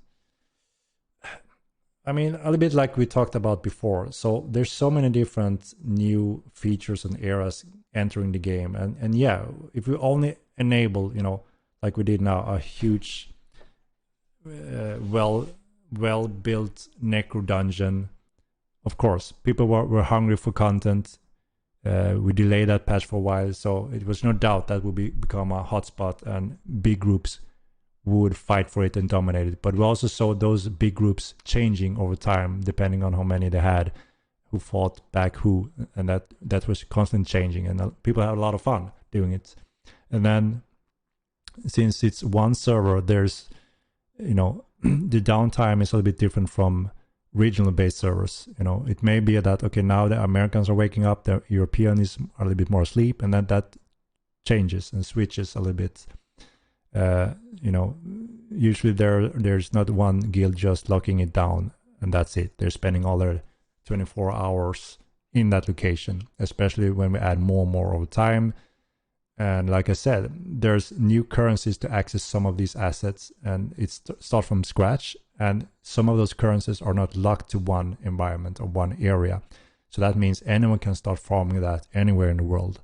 So it's not been an issue. It haven't happened during the 16 years. What happens is, yes, there are circs, there are big groups that are trying to go first and dominate certain areas when there are unnatural choke points or stuff like that. But that's how it is in any situation or game. But that's just a small fraction of the gameplay and experience, and what more of the areas you can farm currencies on or access new content and features. So the majority is not locked behind that, I would say. So and again, people are not that focused on reading that data to say, okay, so tell me guys, is there a server locking down the content? What can I do? And that's not the reality. The reality is more that players join in solo and groups and small groups, and then joining other groups, and of course learn a lot of that. But a lot of the players want to discover things on their own, and they may not just jump directly at the hotspot or the latest things, because they don't care about being the first at that at all time. There's always a competitive group that want to be first, right? Beat the things first, grab them first, and lock them down for a while until they're finished with it. That's a natural competitive group effort in these types of game, and that's just one fraction that Mortal Line offers. Then there's a line that comes next that want to do the dungeon runs or whatever. And then, like I said, depending on the different features and stages we add to the game, there are more or less or none of this competitive group focused gameplay. So I hope that makes sense what I'm trying to explain here. We don't see it as a big issue. For those that are very competitive, that want to be the first, they express this, and that's natural why they're doing it, because they are some of these players that want to compete in that first thing, first beating, and take that as a honor, being the first, discovering things. But that's also part of the game. You can compete against those other groups that want to do the same thing.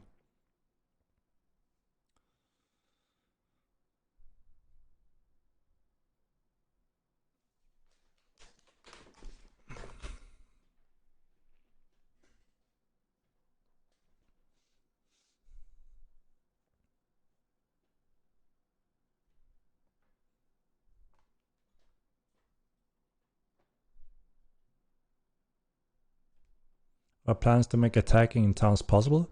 You can attack in towns. You just have to avoid the guards if you don't want to get whacked.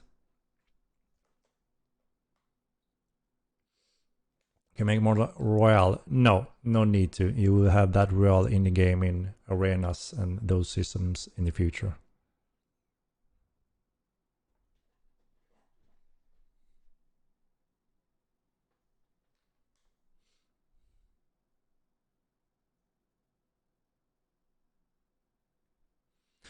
Therefore, yeah, for sure. I mean, I get the expression of and those questions. It's about, we care about that fairness, right? And I fully get that. So it's just that there's so many more picture to the whole picture that may need to be considered to see what does this mean really, and what areas and categories does it apply more or less to, or even none.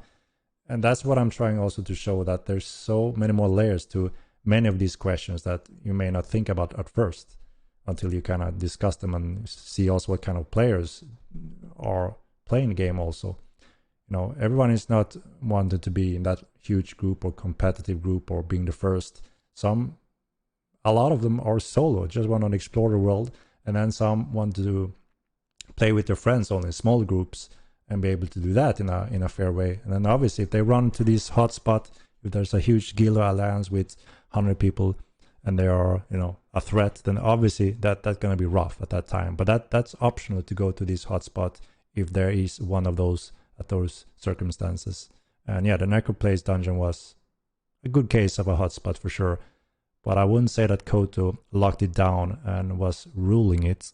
There were several guilds doing that multiple times during the days. Even solo groups, solo players and small groups went there every now and then. Look at Run Carney and G45K. They were almost dominating, total domination for hours at that place, and it was a blast with witnessing that.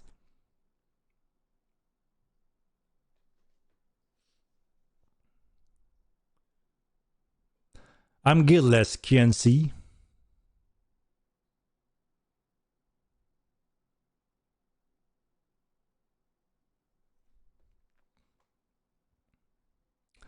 So yeah, we are going through the, when people are trying to log out in specific locations and being able to log in and utilize those things, and where they're also, getting in locations we're not supposed to. Obviously, that's something that the staff is on top on, going through and state rules if needed to, and act if needed to, and also passing the information to the developers to make sure how can we secure these things so they can't be bypassed in a way we don't intend it to be.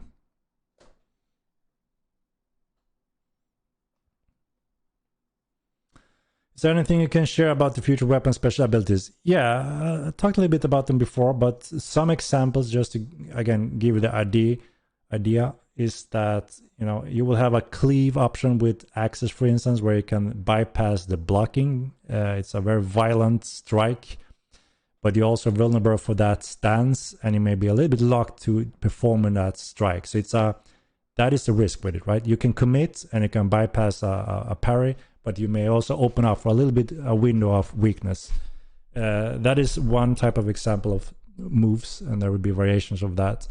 There is a slicing strike with blades that allows you to make a bleed impact on anything.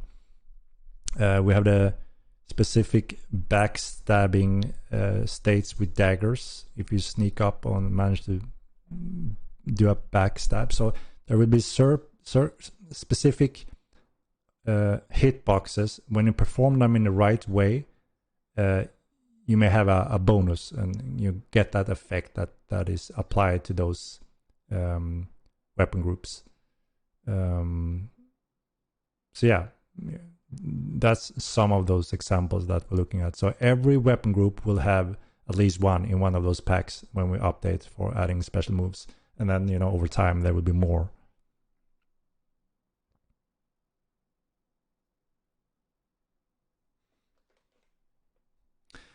There will be, you know, stuff that is only weak towards magic and vice versa. That's always been planned for in Man 2, and we saw some of that in the first game. So we will get that as well in Mortal Line 2. So sometime you may be, you know, have the effective build for this area, whatever it may be. And sometime you may be weaker in that area, and you may need reinforcement with your partner or group or friends or guild. Team play and mixed builds is often key to success in most areas.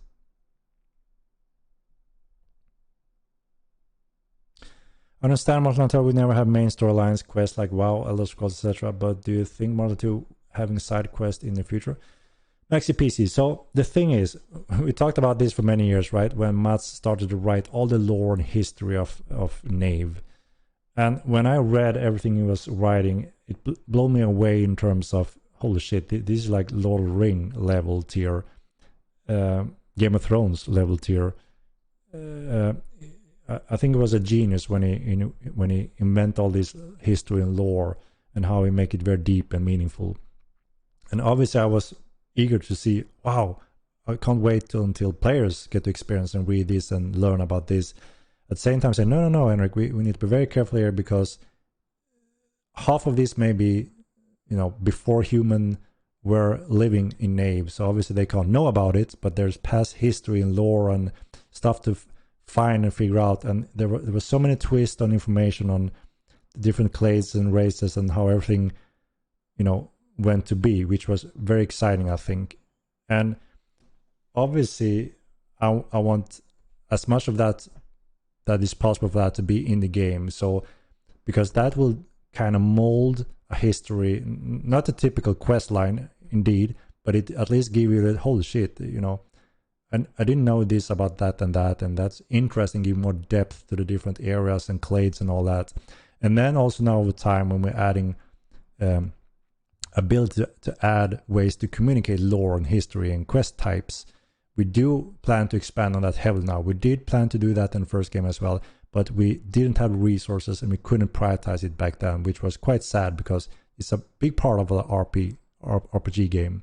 So this time we're doing that. So Mats have a right-hand writer, which is also very talented and awesome, and he also comes from the first game, so you have the knowledge and know everything about that from the beginning. And I'm excited to see this going into the game now more and more when we have the features to support it as well. And Mats will also be part of how we tap into the history of the world and how that also ties to a little bit, not the typical quest line, but it ties to events that may happen that you are in control of the outcome. And that's very interesting, because then it ties to what have happened and what may happen in the future and how you affect that. And then that will continue molding the world from there moving forward as well. And I'm looking forward to see this finally happening in the game. And it started with the Necromancy patch. You've seen that there are information spread out on Milan with different notes, books, you know, stuff like that. So we can now finally communicate with the players and start spreading these types of lore and history and tie it more to the game. So yeah, there will be more. Like I said, a lot of points of interest that we're adding now was awesome to see today. There's like a story and history. You can see just by going there, this and that happened here. You can figure that out. And then yes, you may find notes and books that actually explain what happened there, what happened a long time ago, what happened recently. And that may also give you a clue. But wait a minute, he says something about that, and I can see that. Let's go there and explore it. And holy shit, it was a hidden treasure, whatever it may be. So we're actually tapping into stories and lore and history in the mortal way, not the typical WoW storyline way, because there's everyone is the hero in World of Warcraft, right? Everyone is running the same, getting the same message and quest, and you're always the chosen one. That's not what we're doing in Mortal Line. You can participate and see and find it and affect it in Mortal Line, and that's, I think, is one of the more cool, interesting way of handling lore and quests and stuff like that. So yeah, you with this next patch with the points of interest, you're gonna see a little bit what I'm talking about, and hopefully you will explore that, and hopefully you will enjoy it and see that's also just the beginning of doing that. And then there will be a more deep one that goes very far that you can kind of follow through, and then it's up to the player to figure out what's it all about and what it may reveal. So there will be more for sure.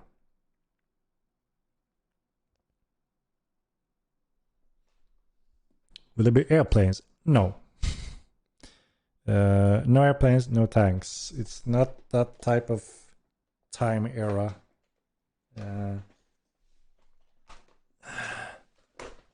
No. There will be ships, wagons as transportation tools, but also competitive, combat options. I mean, you will be able to mount weapons on your ships, and in some cases possible wagons. So portable machineries in that way. Well, not machineries, but using animals, creatures to be the horsepowers of those, and wind obviously for ships, or manpower again.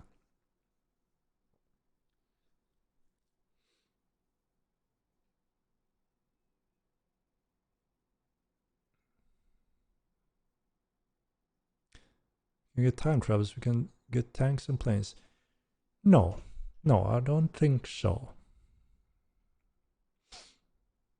Mortal Line 2 is a sequel to the first game. There's so much rebuilt from scratch, the whole network engine, the clade systems that we didn't have in the first game, and also now when we don't have to take shortcuts or sacrifice game design this time around, which is very exciting. So every time we reach those areas where we had to sacrifice features due to limitations in technology or lack of experience or time, we don't do that in Mortal Line 2 now. So those systems, we are rebuilding those from scratch and making them perfect. So we already have features that we didn't have in the first game. Whoops, what the hell did I click? Okay. And then of course we also don't have some features and content that we had in the first game that we're going to have in the second game. But we are refining those things that wasn't correct or didn't follow the game design due to those various reasons. So it is, we have built Mortal Line 2 a lot from the scratch in many areas. And then, we have a system that we were happy with this system. Now we just need to port them pretty much, rebuild them into Mortal Line 2. So it gave us a huge speed boost in many of the cases. But in many cases, we had to rebuild from scratch to be able to support the future of the design, anything we want and need. And yeah, we decided to push it forward, right? So it makes sense. It kind of continues after the first game. So yeah, a few hundreds of years have passed. You can read about this on a website. There's a lore section that explains the transition from the first game, what happened, and when the second game starts.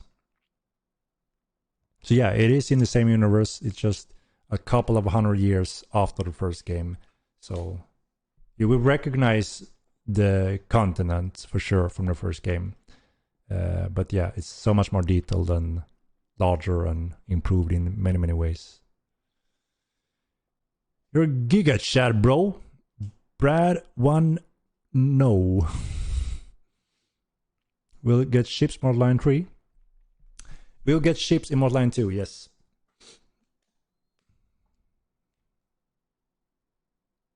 Can you give wildlife same clade XP as zombies? We are looking to possibly add some minor XP on dangerous mobs as well.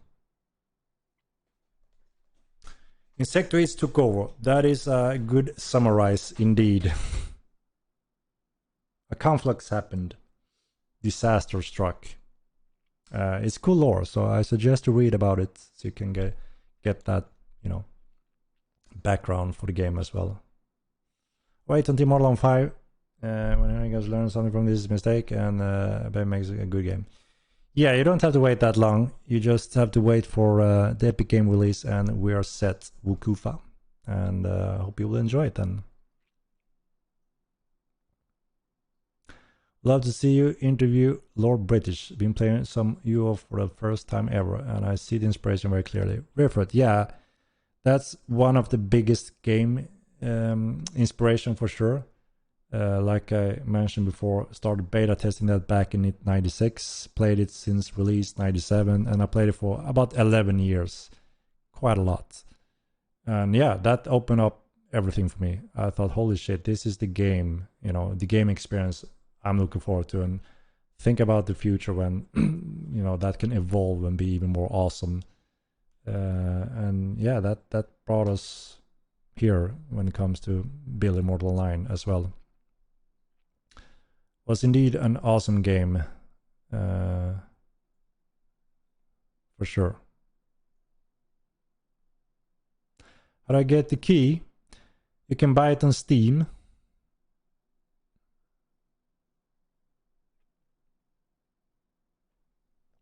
When can we ride bears?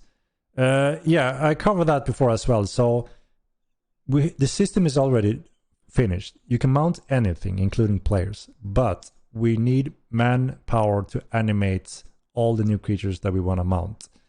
And right now we have a prioritized order on what the animators need to do first. And then eventually we'll reach the creatures and new mounts, but we're also looking to hire new animators to do that simultaneously. So hopefully we find a talented animator that knows how to animate for our type of game and our type of realism that we're aiming for, and it will happen sooner rather than later.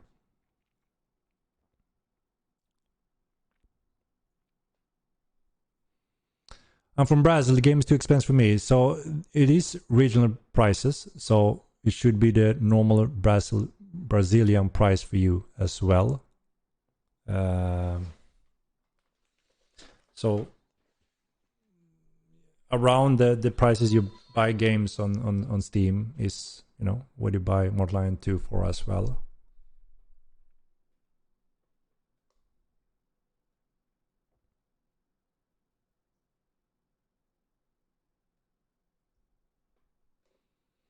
Yes, mounting a player is a must. So I showed that in one of our stream, right? When we were testing the dynamics of the mounting system, when I could actually jump up on the shoulders on a player. Looked pretty cool, and it worked really, really cool. The player down there could, run and fight, and I was sitting up on the shoulders and could hit as well. I couldn't even hit him in the head. And I can see where there's room for being able to carry a player as such. So we do support it. So in the future we can always look into that type of area, hands up, and you accept me to rob you, as in, yeah, check my pockets, you don't have to kill me, and you make a command so I can actually check your pockets. Okay, you can pass, you don't have what I was looking for, instead of just killing. And even it can tie to I'm wounded, can you carry me, or whatever. So yeah, it opens up for some possible interesting options down the road. Yeah, there will be creatures that more than one player can mount and ride on, including a whole saddle wagon-like type where more players can fit.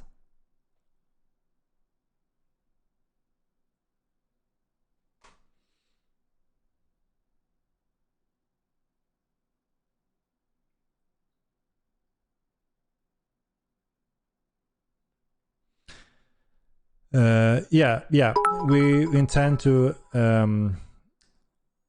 enable that where it makes sense. Pets can hit bosses and so on. We're working on that, so that's part of polishing an AI improvement.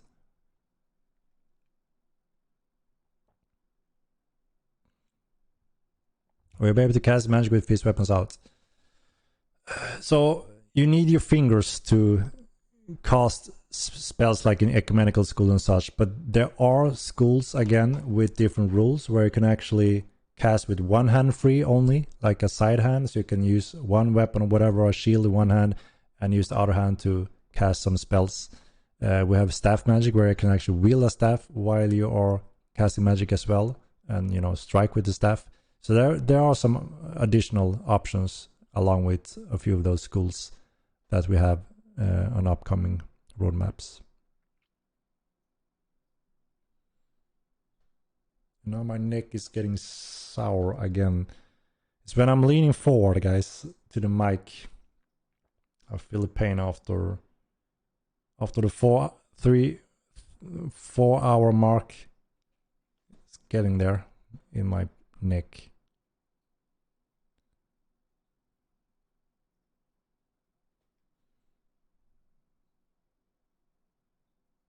A revive system. I mean, it's a little bit what we did with, the mercy mode. Obviously, it requires a touch, but there's been cases where there's actually achievement when you can save someone in mercy mode. But you can, make the what's it called, the death. That's when you click use on someone in necro in mercy mode. So if you still have the chance of being healed, and if they don't manage to have the time to do the strike, because you get locked, right? So you're a little bit vulnerable when you're in that state trying to do the mercy kill. Get your boom, Mick. Yeah, I need a boom. Need a boom.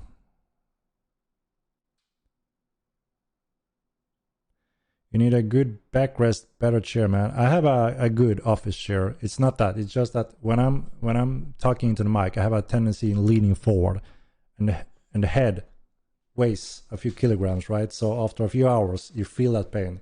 Normally when I walk, I don't sit like this. I sit more like, relaxed, leaning back. So I have no weight on my head. But I have a tendency to lean forward and talking into the mic so you can hear me clearly, which is a little strain on my neck. I guess I have to make my microphone more sensitive so I can lean back and you still hear me good enough. See what I mean?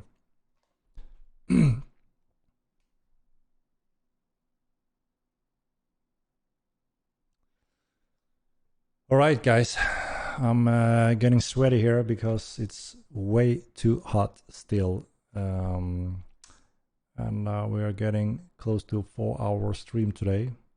So I think this may be my cue. Get a little usual night snack before some sleep.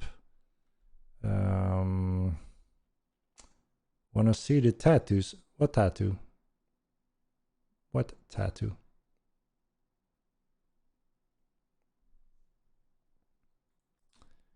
What tattoo are you talking about?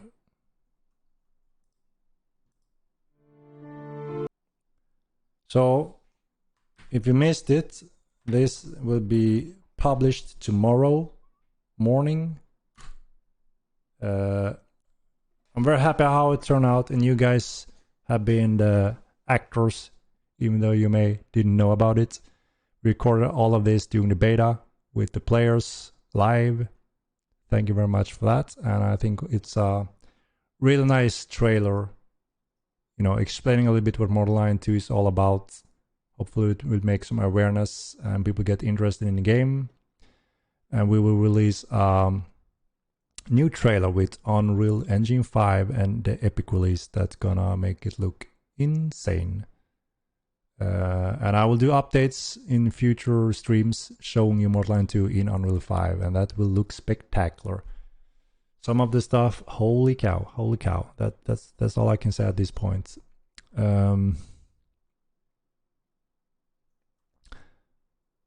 So, do you get royalties? No, you get to be the famous fighters in the game. Hopefully that is good enough. Shall we do a little raid, guys? What say you? Do we have a option? 2,418 hours in, and I still have not killed anyone. I love this game. That is impressive. You are officially a veteran, I think, based on those hours. But yeah, you know, seems like a hero then, not killing players. Squarely, shall we do a fisher raid today? Shall we do a fisherman raid? Let me see. So is Squarely online? He is indeed. Shall we raid Squarely, guys?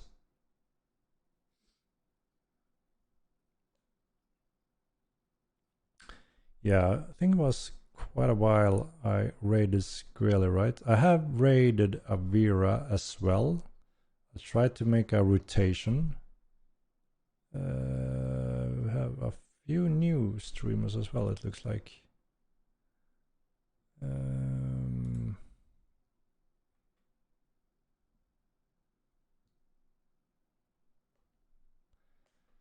Sounds like the vote is on Squarely. Milan's master fisherman. So he's one of the best fishermen, and he has great knowledge of how to fish most things in the game. And you know, that's one big part of the game. You can become a fisherman and get some crazy stuff, and that taps into so many different areas as well. So soon we implement the dye system. You need, you know, you can fish up specific color ingredients from sea creatures, so you can find that unique touch of dye color for your guild emblems, flags, banners, and all that. So yeah, treasure maps, trinkets, obviously the creatures. There's so much into fishing as well, and it will be further expanded as well over the years. So if you're interested in trying something completely new, Immortal 9, if you haven't tried fishing, that is highly suggested. It's a very relaxing, nice system to enjoy in the game as well. So yeah, all right, let's do a fisherman stream, and I will tell you all about it. Yeah, we need a dye system. It's on the roadmap as well, for sure. Let me see, where do I find the raid?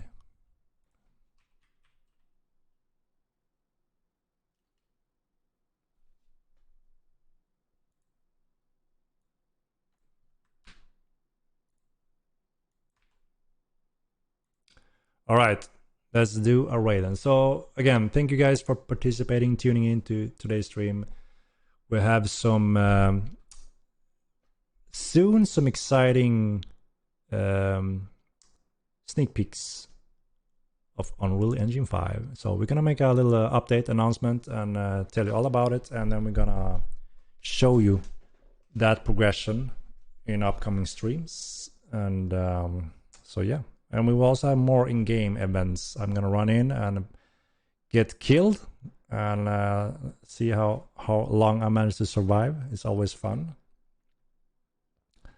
All right, so again, thank you very much for all subscription donations and your questions and hanging out with me tonight. And yeah, good, congratulations for the giveaway, and we will do this soon again. No, Hardline 2 will be on Unreal 5 with Epic Release Full Killer. So we're getting very close to that, or getting closer. All right, so here we go. A little raid to Squilly. And again, thank you very much, and have a good evening, and I will see you soon.